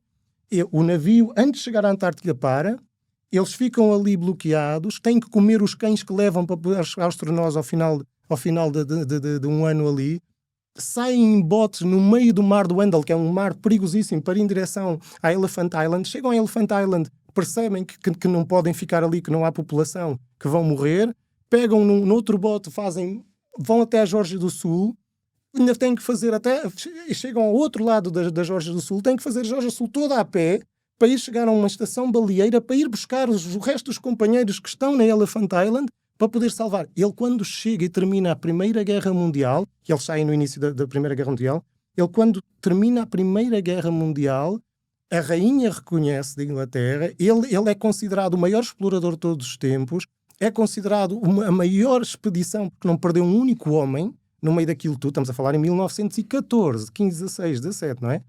E é considerada a maior história de resiliência da humanidade, e ele fracassou. Ele não fez a Antártica a pé. Ele fracassou. É um fracasso.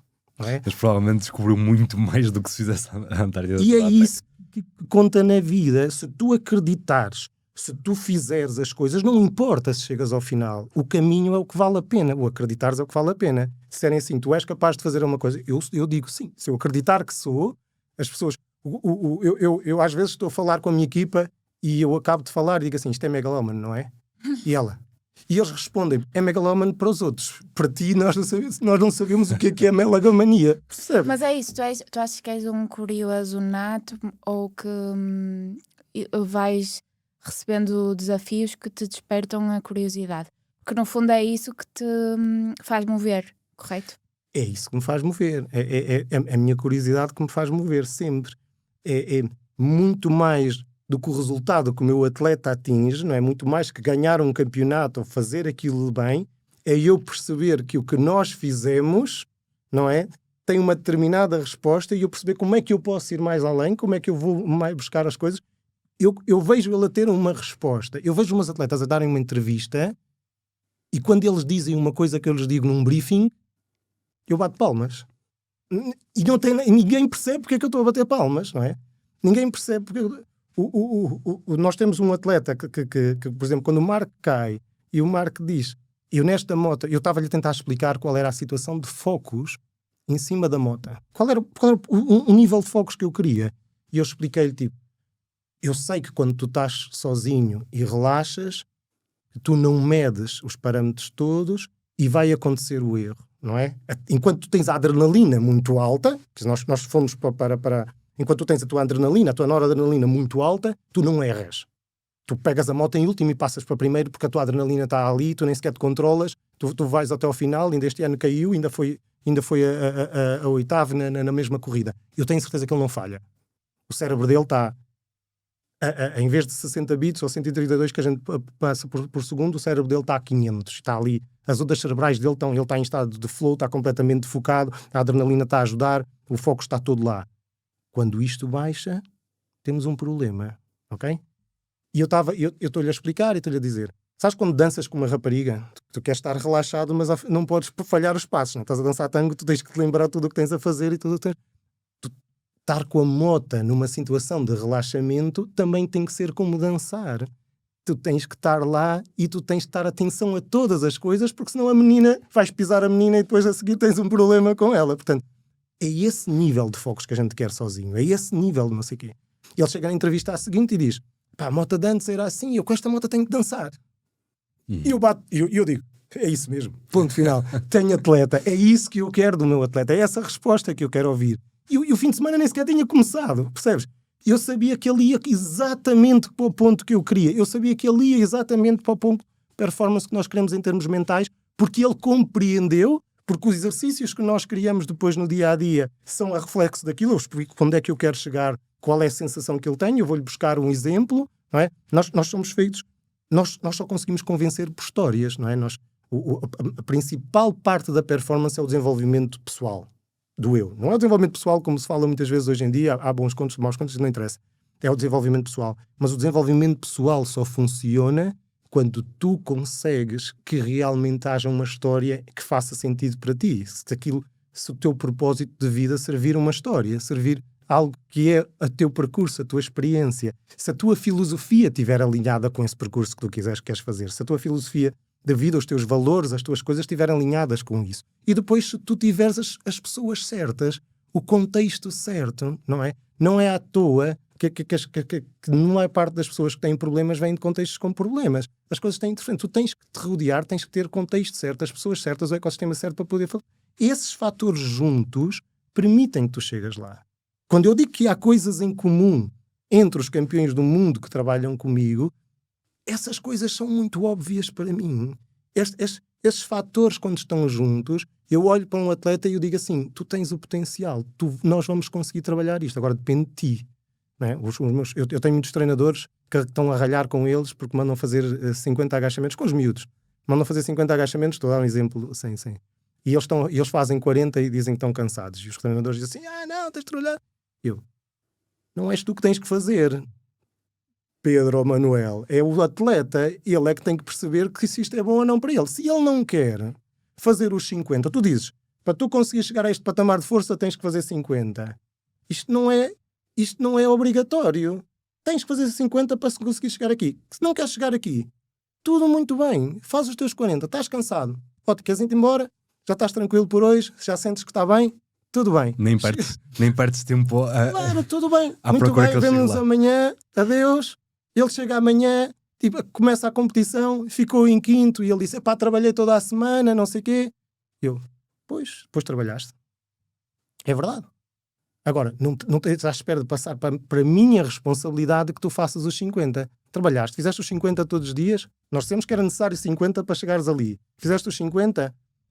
Mas eu estava cansado e não sei o quê. Eu não mando naquilo que tu queres. Tu é que tu tens que querer. Eu só estou lá para te dar a informação e para dizer, eu como especialista isto funciona assim. Eu dou-te a caixa de medicamentos, não é? E se tu vais para casa e tomas um medicamento, é contigo. Se tu não tomas um medicamento e morres, não podes culpar alguém que te deu o medicamento.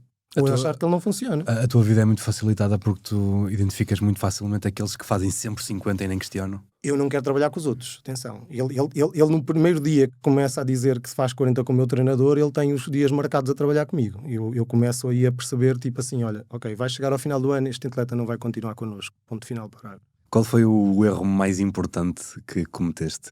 Eu cometi muitos erros já na minha vida, muitos. E eu acho que cada um deles, cada erro que eu faço, por exemplo, em termos de equipa, em termos de posicionamento, em termos de percepção do teu lugar, em termos da responsabilidade que tu fazes, eu já fiz erros em todas as áreas, em todas as coisas. A apoiar equipas. Eu numa qualificação, ok? Qualificação é quando os pilotos saem para tentar fazer uma volta mais rápida para depois definir a grelha de partida da corrida. Numa corrida com um dos meus pilotos, estamos para aí a meia hora de entrar para o carro e vem um piloto de outra equipa que tinha tido um problema com as luvas. Não tinha luvas naquele fim de semana. Nós temos sempre pelo menos 2 sets por sessão, um set mais um suplente. E o piloto chega-se ao pé do meu piloto e diz assim: tu és o único que tens as luvas do meu tamanho. Eles são todos amigos, não é? Todos. Empresta-me aí, por favor, um par de luvas para eu poder fazer a qualificação. Ele vira-se para mim, 2014 ou 2015. Ele vira-se para mim e diz assim: Emiliano, dá-me um par de luvas aqui a ele que ele precisa. Temos 2, não é? Temos 2, tudo bem. E eu chego e entrego as luvas ao outro piloto. Os pilotos vão para o briefing, eles fazem as coisas. O trabalho dos meus treinadores, quando estão a apoio em competição, é tratar. Eles são responsáveis de tudo o que é do piloto, do equipamento, do capacete. O piloto está concentrado nas coisas dele. Normalmente há os senhores das fábricas de capacetes que vêm preparar o capacete, mas ele tem que garantir que o capacete está bem. Alguém da equipa lava a roupa e mete a roupa à exposição, ele mete a roupa, controla que a roupa está lá, que o piloto tem as coisas para vestir e não sei o quê. Ele vai com os capacetes para a grelha de partida, porque se começa a chover e precisa trocar, ele tem o outro preparado. Se os fones não funcionam, ele tem outro dentro do bolso. Muitas vezes até tem medicação, porque se ele está a sentir-se mal do estômago ou alguma coisa para fazer. Então, vamos para a qualificação. Eu pego o capacete dele, meto junto ao carro, para que ele, quando venha dos engenheiros, tenha o capacete para meter, meto o par de luvas em cima do volante, normalmente. Porque é a última coisa que eles metam, eles pegam as luvas e para segurar, para irem conduzir. Eu meto as coisinhas, as luvas todas, não sei o quê. Ele vem, estamos a falar, ele está assim com o volante, faltam 30 segundos para o carro sair, ele pega uma luva, pega a outra luva, é do lado direito. São as duas do lado direito. E eu imediatamente percebi que as duas do lado esquerdo estão com outro piloto que nós emprestamos, porque a senhora a lavar deve ter colocado as duas luvas do lado direito numa bolsa e as duas luvas do lado esquerdo noutra bolsa. Carro quase a sair, duas luvas do lado direito. O que é que o Emiliano tem que fazer? Tem que ir a correr da tua box, vestido com a tua equipa. Imagina, estou vestido com as coisas da minha equipa, vou a correr a pit lane toda. Chego ao carro do indivíduo, do outro piloto que eu emprestei as luvas e digo assim: a luva, eu preciso da luva, vamos sair. E ele: pois, deste-me duas esquerdas, tive que ir pedir a outros gajos, deixei para lá para trás, não posso usar. Eu: lá para trás aonde? Entro dentro da garagem da outra equipa, toda a gente a dizer: não podes entrar aqui dentro, tu és da outra equipa, não podes entrar aqui dentro. Não, eu preciso das luvas, ele esqueceu-se aqui das luvas, não sei o quê. Os carros saem todos para a qualificação. Eu entro nos aposentos do piloto, à procura onde é que ele terá deixado as duas luvas esquerdas, enquanto a luva, volto, perdemos 2 voltas com aquilo, o meu piloto lixado, a equipa toda lixada, sai com o carro. Acaba a qualificação, reunião da equipa. Ok, nós hoje qualificamos mal, porque o piloto não tinha 2 luvas certas. De quem é a responsabilidade? Quem é a responsabilidade? Claro. Não é da senhora da limpeza que foi lavar as luzes, não é? Eu é que não garanti o meu trabalho. A equipa só disse: Emiliano, hoje custaste-nos a qualificação. Ponto. Ok? Os erros acontecem. Eles permitem que tu melhores. Permitem. O que é que tu vais fazer a seguir? Confirmar se tem 2 luvas? Não é? Ou vais criar um processo? Se tens a senhora que limpa o chão do café, por exemplo, ou do restaurante, e ela é chamada cada vez que o chão está sujo, andam sempre a ligar para ela sempre que o chão está sujo, não é? Se ela criar um sistema que de X em X tempo vai limpar o chão só para garantir que aquilo não vai acontecer, o processo de qualidade, de melhoria da qualidade, acontece. Porque ela criou um sistema que vai prevenir que estão sempre a chamá-la para limpar o chão. Se tu conseguires implementar um sistema de melhoria de qualidade nas tuas ações, com os erros que tu fazes, garantindo não só que eles não voltam a acontecer, mas que os processos que tu criaste de procedimentos fazem evitar que esse erro aconteça, ele deixa de ser um problema para ti. Sem dúvida. Ele deixa de ser um problema para ti, percebem? As empresas hoje em dia têm processos de melhoria de qualidade que funcionam assim. E isso, se tu funcionares assim para ti, se tu conseguires implementar essas coisas para ti, tu consegues realmente ir melhorando. E é aí que tu te tornas melhor. É aí que tu vais fazendo as coisas. Eu, quando digo que experimento muitas coisas, faço muitos erros, também tenho muitos processos destes. Também tenho muitos processos de melhoria de qualidade. Eu cheguei àquele erro, eu vou implementar que aquele erro não aconteça neste processo. O método científico vai melhorando, não é? Quando perguntavam ao Newton porque é que ele demorou tanto tempo, e ele respondia, eu estava a ver quantas formas, eu já descobri não sei quantas formas de fazer mal.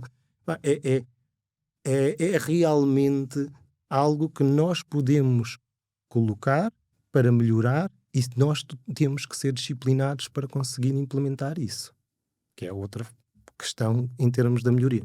Minha, pessoal, da minha equipa, do piloto, do atleta, do astronauta, é disciplina. Não é? Eu tenho um astronauta. As pessoas em Portugal marcam uma reunião para as 2 horas e estão às 2 horas, não é?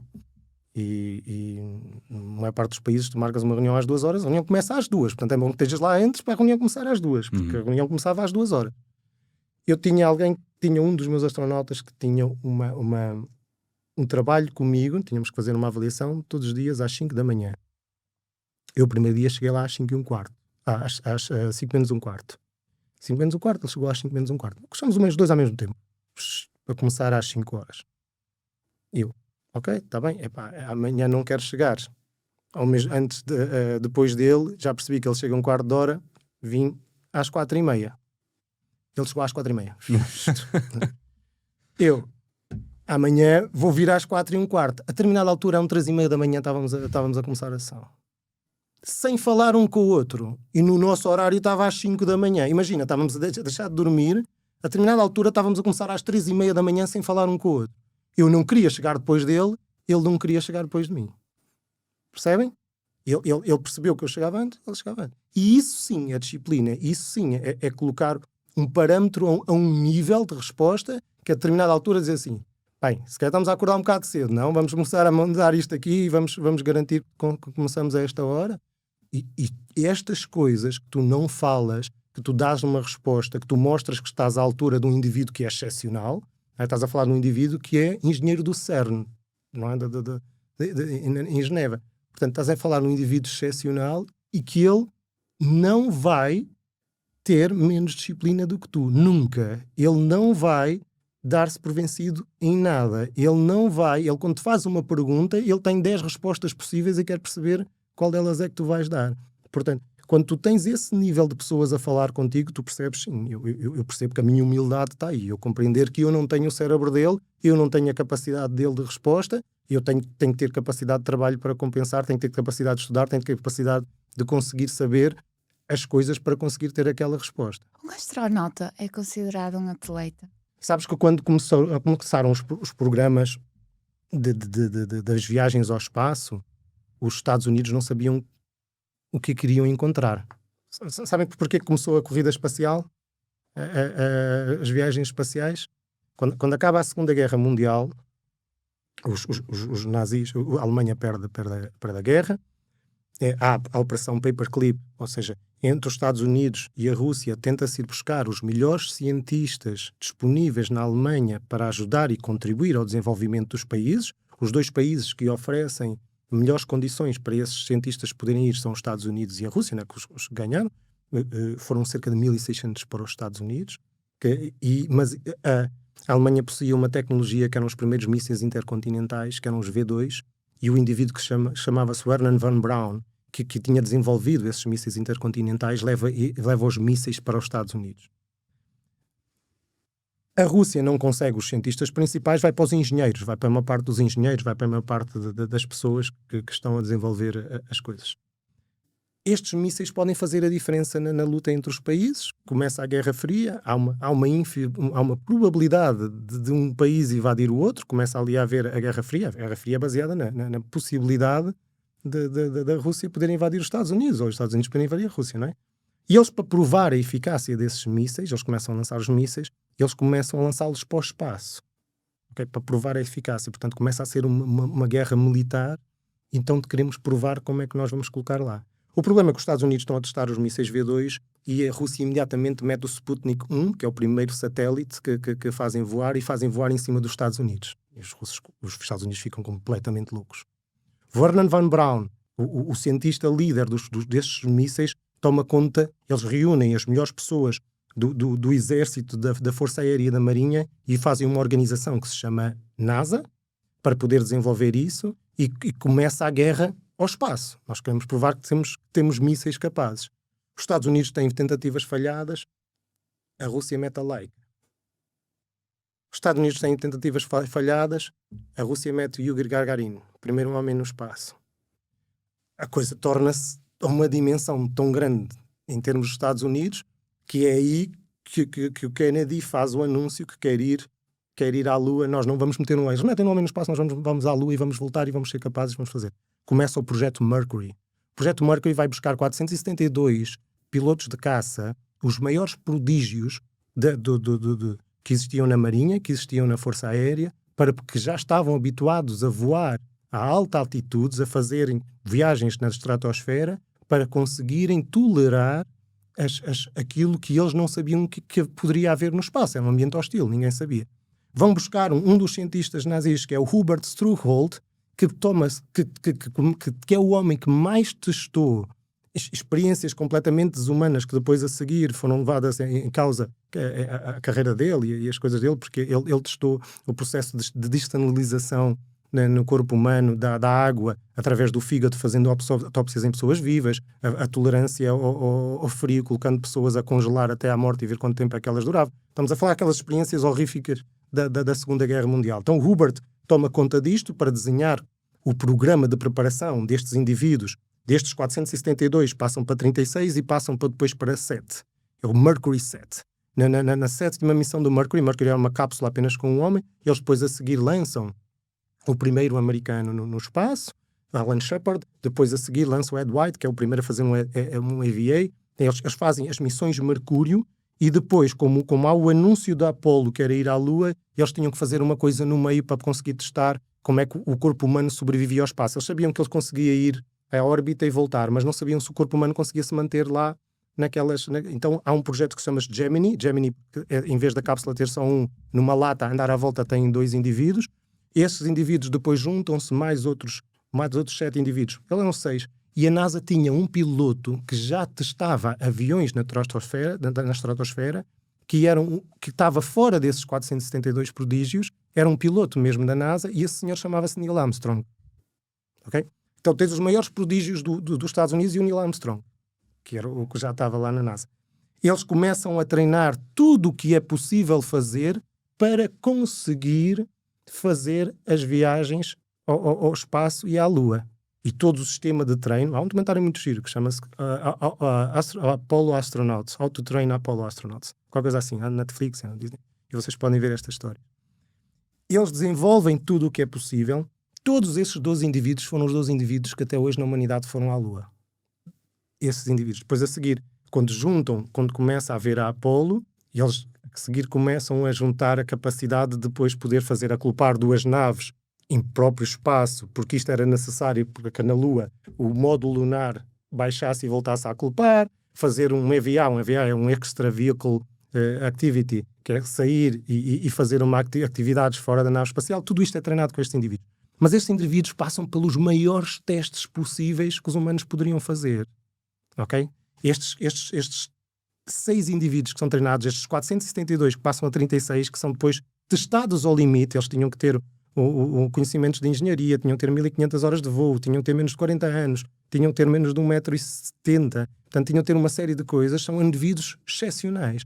A ideia dos astronautas em si começa com indivíduos de uma capacidade física, mental, extraordinária. Eles eram todos os melhores dos melhores, the cream of the cream, não é? Dos Estados Unidos. E esses homens vão à Lua, eles são capazes de tudo. Os meus astronautas hoje em dia fazem um EVA, e neste, que ainda são os fatos, ainda são pouco diferiram, e eles perdem unhas. eles ficam em sangue.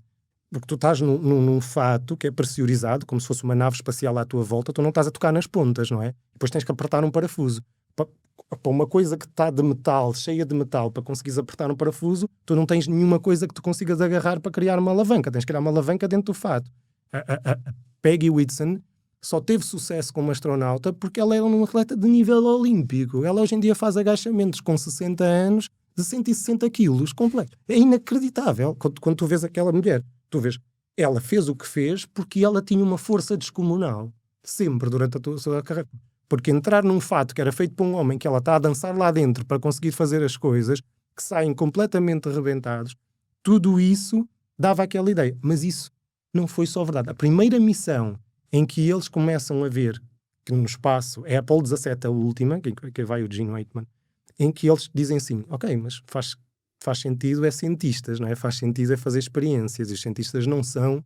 Portanto, nós temos dois tipos de astronautas, uns que são militares, que vêm do campo militar, e um que vem dos campos da ciência. E eles não são atletas de elite.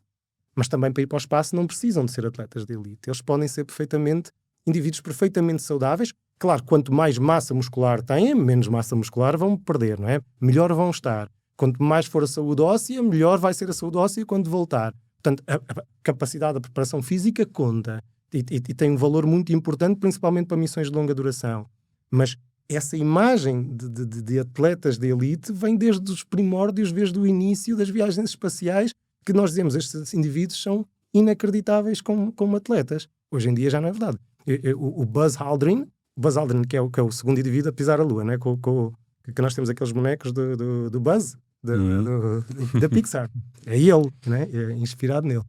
O Buzz Aldrin é o segundo indivíduo a pisar a Lua porque ele desenvolveu o sistema de piscina para os astronautas poderem treinar os EVAs, e ele, como era mergulhador, é que cria a piscina que existe na NASA até hoje em dia para eles conseguirem treinar em buoyancy para fazerem as coisas.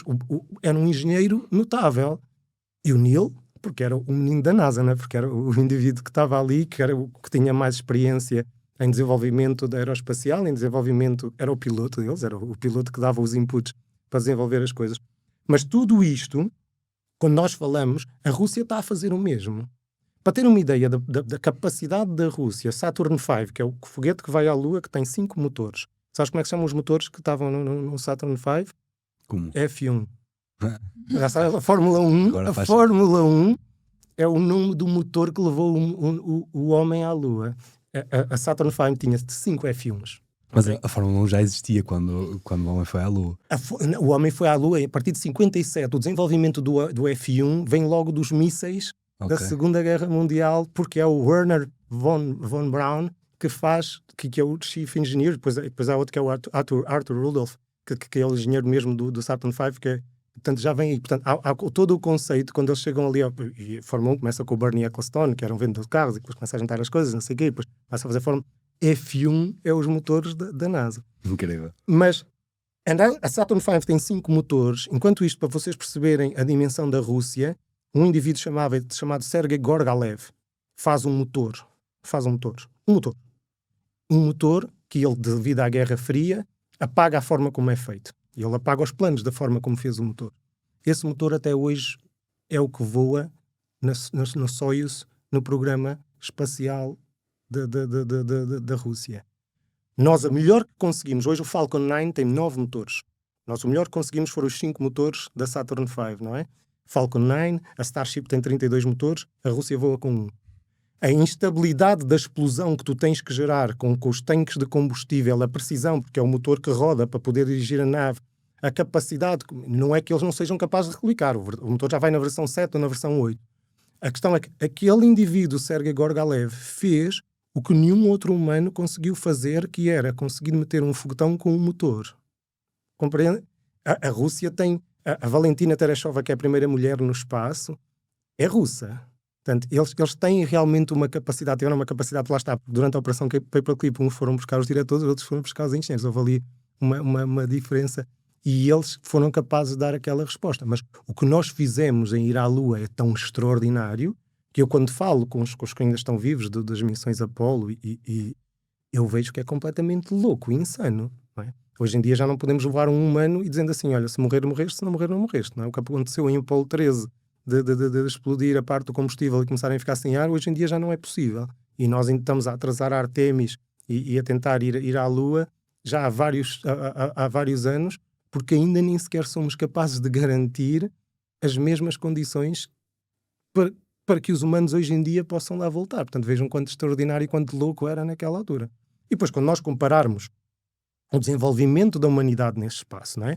Quando nós comparamos que em dezembro de 1903, quando os irmãos Wright fazem um voo numa praia de 30 metros para o julho de 1969, estamos a falar de 66 anos, em que a humanidade passou de não voar a pôr um homem na Lua. Nós estamos a falar de coisas inacreditáveis em termos de desenvolvimento, não é?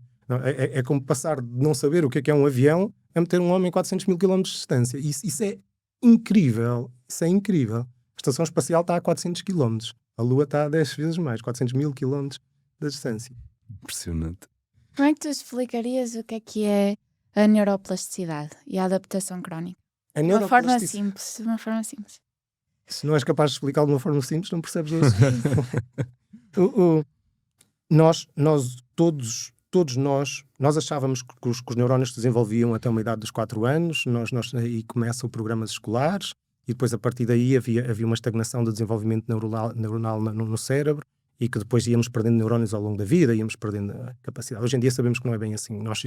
A plasticidade continua a acontecer, é possível criar novas ligações, é possível criar novas redes e cadeias dentro do cérebro, e isso depende de vários fatores. O primeiro fator é o equilíbrio químico que existe. Nós dependemos de neurotransmissores, são substâncias químicas que permitem esse contacto entre os neurónios no cérebro. E se nós estamos a falar de substâncias químicas, onde é que nós obtemos as substâncias químicas? Na comida, na exposição, nas coisas, não é? Mas sobretudo na alimentação. Por isso é que falamos hoje muitas vezes da ligação entre o gut, entre o intestino e o cérebro, que é uma ligação direta do gut to the brain, não é? E food for brain e essas coisas todas, porque nós dependemos de um equilíbrio químico. Por isso é que tudo que é tóxico, tudo que é muito forte, nós sentimos em primeiro no cérebro. Funcionam as drogas, os cheiros, os sons, nós sentimos tudo no cérebro. Quando nós alteramos ou colocamos algo que é muito tóxico, nós sentimos logo imediatamente o álcool, tudo o que seja, é o cérebro que vai. Essa alteração, essa condicionante química é provavelmente a forma como nós podemos alterar e que primeiro garantir que as coisas estão a funcionar de forma correta. Depois é o estímulo. Tu ganhas quando ganhas uma nova habilidade. Uma nova habilidade significa novas ligações cerebrais. Eu todos os anos ganho uma nova habilidade. Tento brincar com coisas. Sei lá, fazer balões para o meu filho com aquelas coisas de compridas, sabem? Eu todos os anos tento arranjar uma coisa que é uma nova habilidade para mim. Que estou a ver tutoriais, estou a ver as coisas. Os teus filhos viajam? O teu filho viaja contigo? Viaja comigo a maior parte das vezes. Sim, a maior parte das vezes. Agora já está na escola, já viaja um bocadinho menos. Ele até aos 4 anos viajava sempre. Deve ser louco. Eu passas muito tempo sem o ver, não é? Passo algum tempo sem o ver. Quer dizer, eu tento estar sempre 2 ou 3 dias em casa por semana. E nesses dias estou 100% com ele. Ok. Portanto, o meu dia é à volta do meu filho e das coisas. Eu, quando estou em casa, estou 100% do tempo com o meu filho. Às vezes nós falamos do tempo dos pais, mas se o filho for para a escola de manhã e chegar à noite, for jantar e não sei o quê, tirando o fim de semana, o meu filho consegue usufruir, consegue vir comigo, muitas das vezes. Todos os meus astronautas conhecem o meu filho, todos os meus pilotos conhecem o meu filho, ele adormece dentro dos fórmulas ou pergunta, ele não sabe a diferença entre o Marco e o Alex, infelizmente. Qual deles é que é o Alex e o Marco? Mas todos o conhecem, todos veem. Ele cresce num ambiente que ele está na minha clínica a ver as coisas. Ele cresce num ambiente que eu acho que só poderia sonhar como criança, não é? Em termos de estímulos, em termos das coisas. Ele fala bem inglês, ele é inglês, fala português, tem 6 anos, mas ele tem... Tudo para ele é muito normal um avião como é um autocarro, é normal um país, ele pergunta se fala inglês naquele país ou se fala espanhol, ou ele só me pergunta qual é a língua que fala. Portanto, se isso é bom ou não sei, não te consigo responder nesta altura, mas sim, ele vinha sempre, agora vem quando pode, sempre que pode, claro que vem os avós muitas vezes com ele para poder visitar, mas eu tenho esse privilégio, eu hoje em dia tenho esse privilégio de conseguir que isso aconteça, não é? E eu acho que é também uma das razões pelas quais eu faço o que eu faço, é que eu tenho o privilégio de proporcionar experiências às pessoas, às coisas que estão à minha volta, que eu gosto. Eu acho que a vida só é boa se for partilhada, não é? E isso acontece. Eu levo muitas vezes amigos comigo, eu levo muitas vezes pessoas que querem conhecer. Outro dia disse: vocês estão convidadíssimos a vir ao centro quando quiserem e a conhecerem e a fazerem as coisas.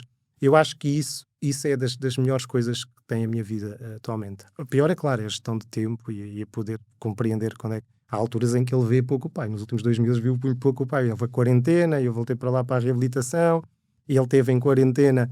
Ele esteve na quarentena dos astronautas, veio-me visitar, ficou a 30 metros de distância sentado a falar comigo, porque não se podia aproximar, não é, das coisas. Mas veio, a quarentena estava-se a estender e ele queria ver o pai e foi lá e os astronautas todos a falar com ele e a brincar e não sei o que mais. Portanto, é giro. O que é que os próximos anos na fisiologia têm de mais importante para entregar à vida humana? A fisiologia do exercício, não é? Porque, como dizia outro, a fisiologia do sedentarismo não existe, não é? A fisiologia do movimento é a única coisa que nos pode preparar para aquilo que nós temos que enfrentar enquanto humanos. O exercício, a parte de nós compreendermos como é que o nosso corpo funciona, a fisiologia é isso, é compreender como é que o corpo funciona, é procurar como é que o corpo funciona, seja em determinadas condições. Hoje em dia existe a posição de fisiologista clínico, que eu acho muito interessante perceber como é que alguém... Há o exercício para cancro, há o exercício para diabetes, há pessoas realmente a especializarem-se em áreas fantásticas, e isso é fisiologia de clínica. Tudo isso é que vai fazer com que nós não caminhamos para a ruptura dos sistemas de saúde, para a ruptura do apoio aos idosos, para a ruptura da reforma, porque as pessoas hoje estão à espera da reforma e nós hoje sabemos que tem que se continuar ativo, não é? Para fazer alguma coisa, não interessa. Portanto, tudo isso vai depender de nós. A responsabilidade é muito grande e lá está. Quando a responsabilidade é muito grande, por vezes a dimensão da coisa, a propagação da coisa torna-se também, porque é óbvio e toda a gente depois faz ou quer fazer. O que é necessário é que realmente exista formação de qualidade, exista uma forma de encontrar como controlar essa qualidade, e eu espero que em Portugal e em alguns sítios do mundo nós temos coisas muito complicadas de compreender. Se eu perguntar a vocês quem é que foram os 4 medalhados nos últimos Jogos Olímpicos de Portugal, não é? E se calhar não me sabem dizer todos. É? Se calhar não sabem dizer todos. Se calhar se darem aos vossos convidados sempre essa pergunta, não me sabem dizer. Não me sabem dizer foi o Yuri Leitão, o Rui Almeida, o Pedro Peixado e a Patrícia Sampaio no judo, não é? E se disserem assim, então quantos países existem nos Jogos Olímpicos que têm a mesma dimensão populacional que nós e quantas medalhas ganharam esses países? Coisa que faz sentido, não é? Estamos a falar de desporto, nós somos pessoas de desporto, vocês têm um podcast de desporto, eu sou uma pessoa de desporto. Quantas pessoas quantos países é que existem? Vamos pensar um bocadinho. Hungria, quantas medalhas é que teve nos últimos Jogos? Bélgica. Hungria tem 10 milhões, 11 milhões de habitantes. Bélgica tem 10 milhões, 11 milhões de habitantes. República Checa tem 10 milhões de habitantes. E Azerbaijão tem a mesma população que nós. Todos eles tiveram mais medalhas que nós. Quantos campeões olímpicos existem na história de Portugal? Conseguem dizê-los? São 7. Quantos tem a Hungria? 70. 300. Portanto, quando nós falamos a Bélgica tem a mesma dimensão que nós.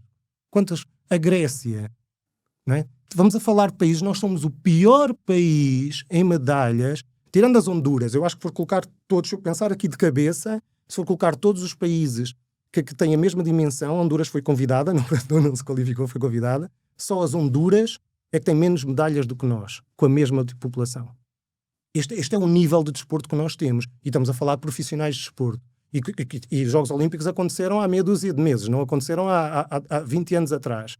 E eu chego ali e pergunto, ok, e nós ganhamos 4 medalhas, 5 medalhados, 4 medalhas, não é? Uma de ouro com o Yuri e com o Leitão e com o Rui Almeida, depois uma de prata com o Yuri Leitão, depois o Pichardo e a Patrícia bronze no judo, menos 75 quilos. Portanto, quando nós falamos em cultura, se calhar devíamos olhar para dentro da nossa profissão e dizer assim, o que é cultura? Então isto não estamos a falar do pináculo do desporto, então não estamos a falar dos nossos melhores atletas, dos nossos heróis, dos nossos que representam o país, que estão lá fora.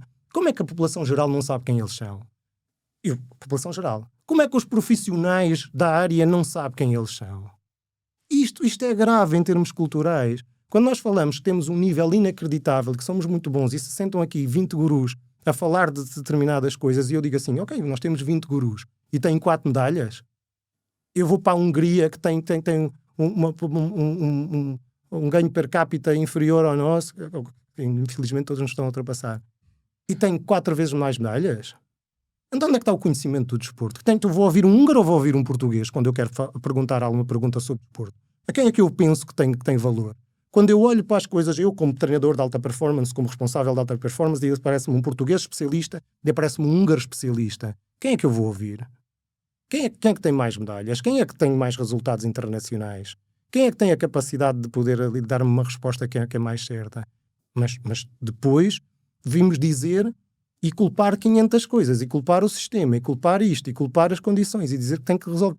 Não, nós temos que começar a olhar para dentro. Eu olho para mim primeiro. Eu digo assim, se eu quero perceber desporto, se eu me digo isto, eu tenho que saber isto. Há coisas que eu tenho que saber.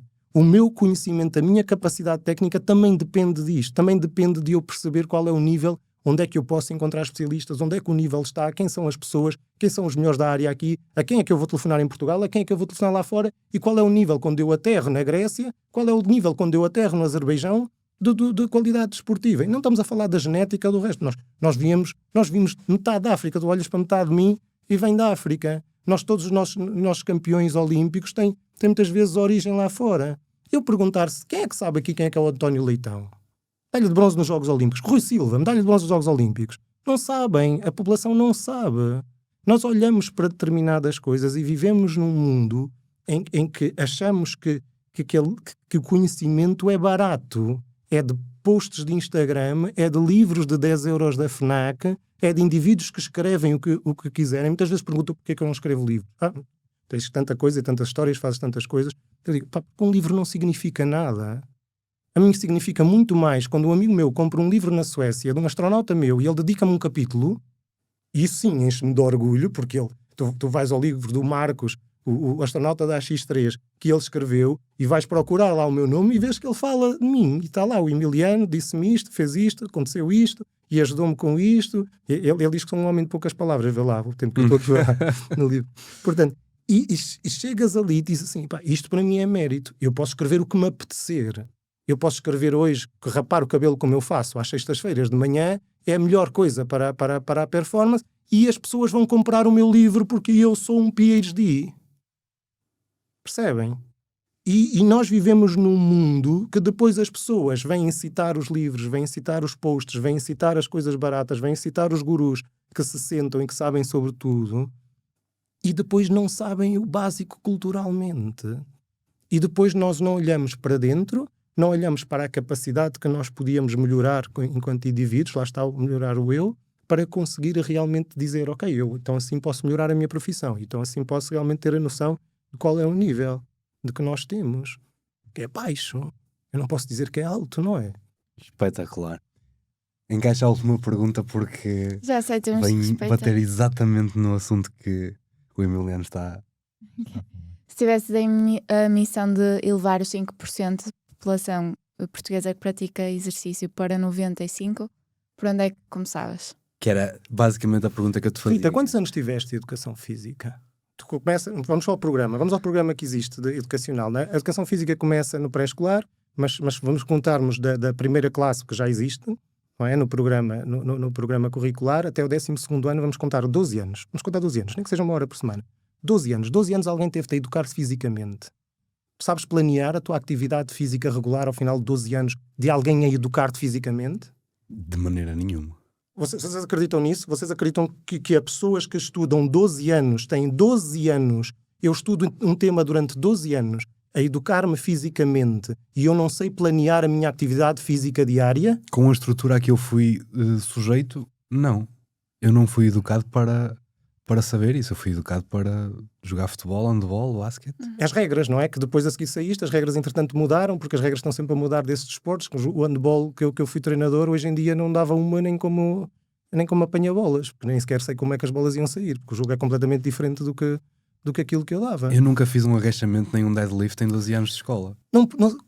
Em 12 anos, se não sabemos programar a nossa atividade física regular, e vamos lá falar de uma coisa, o meu filho começa por aprender o corpo dele, a direita, à esquerda, acima e baixo, o que é a perna, o que é um braço, o que é para cima e para baixo. Depois a motricidade, não é? A capacidade inata do indivíduo de produzir movimento. Depois corre, salta, lança, desliza.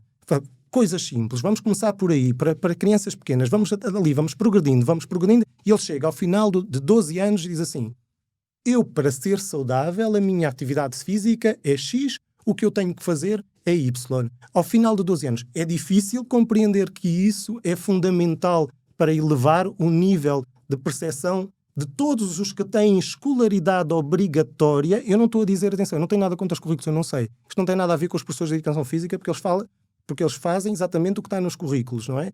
Mas eu quero mudar de 5% para 95%, então eu digo assim, depois de 12 anos a educar-me fisicamente, pelo menos tenho que saber o que é que eu preciso fazer para manter a minha atividade física regular. Se eu não saísse ao final de 12 anos a estudar, alguém ensinar-me educação física, então não fui educado fisicamente, eu fui educado desportivamente, eu fui educado literacia, o que quer que seja, fomos literários sobre teorias de desporto, sobre o que quiserem. A minha literacia depende também da educação física que eu tive. Eu tive professores de educação física espetaculares. Eu fui atleta, tive a sorte de ser atleta profissional, tive a sorte de representar o meu país como atleta, tive a sorte de ter pessoas que me inspiraram a ser o que eu sou hoje, que também foram parte daquilo que eu sou hoje. E a culpa não é dos professores, a culpa é da forma como nós olhamos, como nós não sabemos responder a uma simples pergunta, que é como é que nós levamos de 5% para 95%. Vamos começar por ensinar as pessoas na escolaridade obrigatória. Para mim é muito simples, porque as coisas estão lá. Não precisamos de adicionar mais temas, não precisamos de mudar mais coisas, não precisamos introduzir, porque aí temos outra conversa à parte, não é? Estamos a falar do sistema dos Estados Unidos, ou do sistema do Azerbaijão, porque é que tem medalhas olímpicas e não temos, ou da Hungria, porque é que tem e nós não temos. Estamos a falar de como o sistema todo funciona. Continuamos num país que depende do associativismo. Eu, como treinador, dependo de quem se lembra para aparecer num treino, e desses que se lembram, que gostam, que continuam, e que por acaso eu até sou bom treinador, posso não ser, porque não interessa, eu tenho alguns com talento para poderem ir aos Jogos Olímpicos. Portanto, estamos a falar de estruturas diferentes. Mas eu começava aí. Muito bem, faz todo sentido. Tema para todo um novo episódio. Mais os 50 que ficaram por perguntar ao Emiliano. A ti que continuaste connosco até aqui, muito obrigada. Não te esqueças que nós temos aqui um botão de subscrever e temos a identificação aqui do canal do Emiliano. Segue-o porque vale muito a pena e segue o trabalho todo, que está muito para além das redes sociais e do que é esta montra mais superficial, como o Emiliano já explicou, mas que vale muito a pena quando se começa a aprofundar. Para a semana estamos cá de novo. Emiliano, muito obrigado. Obrigado. É um prazer. Onde é que a nossa sociedade ia se todos arranjassem desculpas para não fazer? O medo paga o medicamento. Não nos queremos tirar essa malta do sofá. Aqui em Portugal nós não temos cultura de treino. Tenho solução para isto. Sabem qual é? Exercício físico. A essência deste podcast é lutar contra o meu principal concorrente, que é o sofá.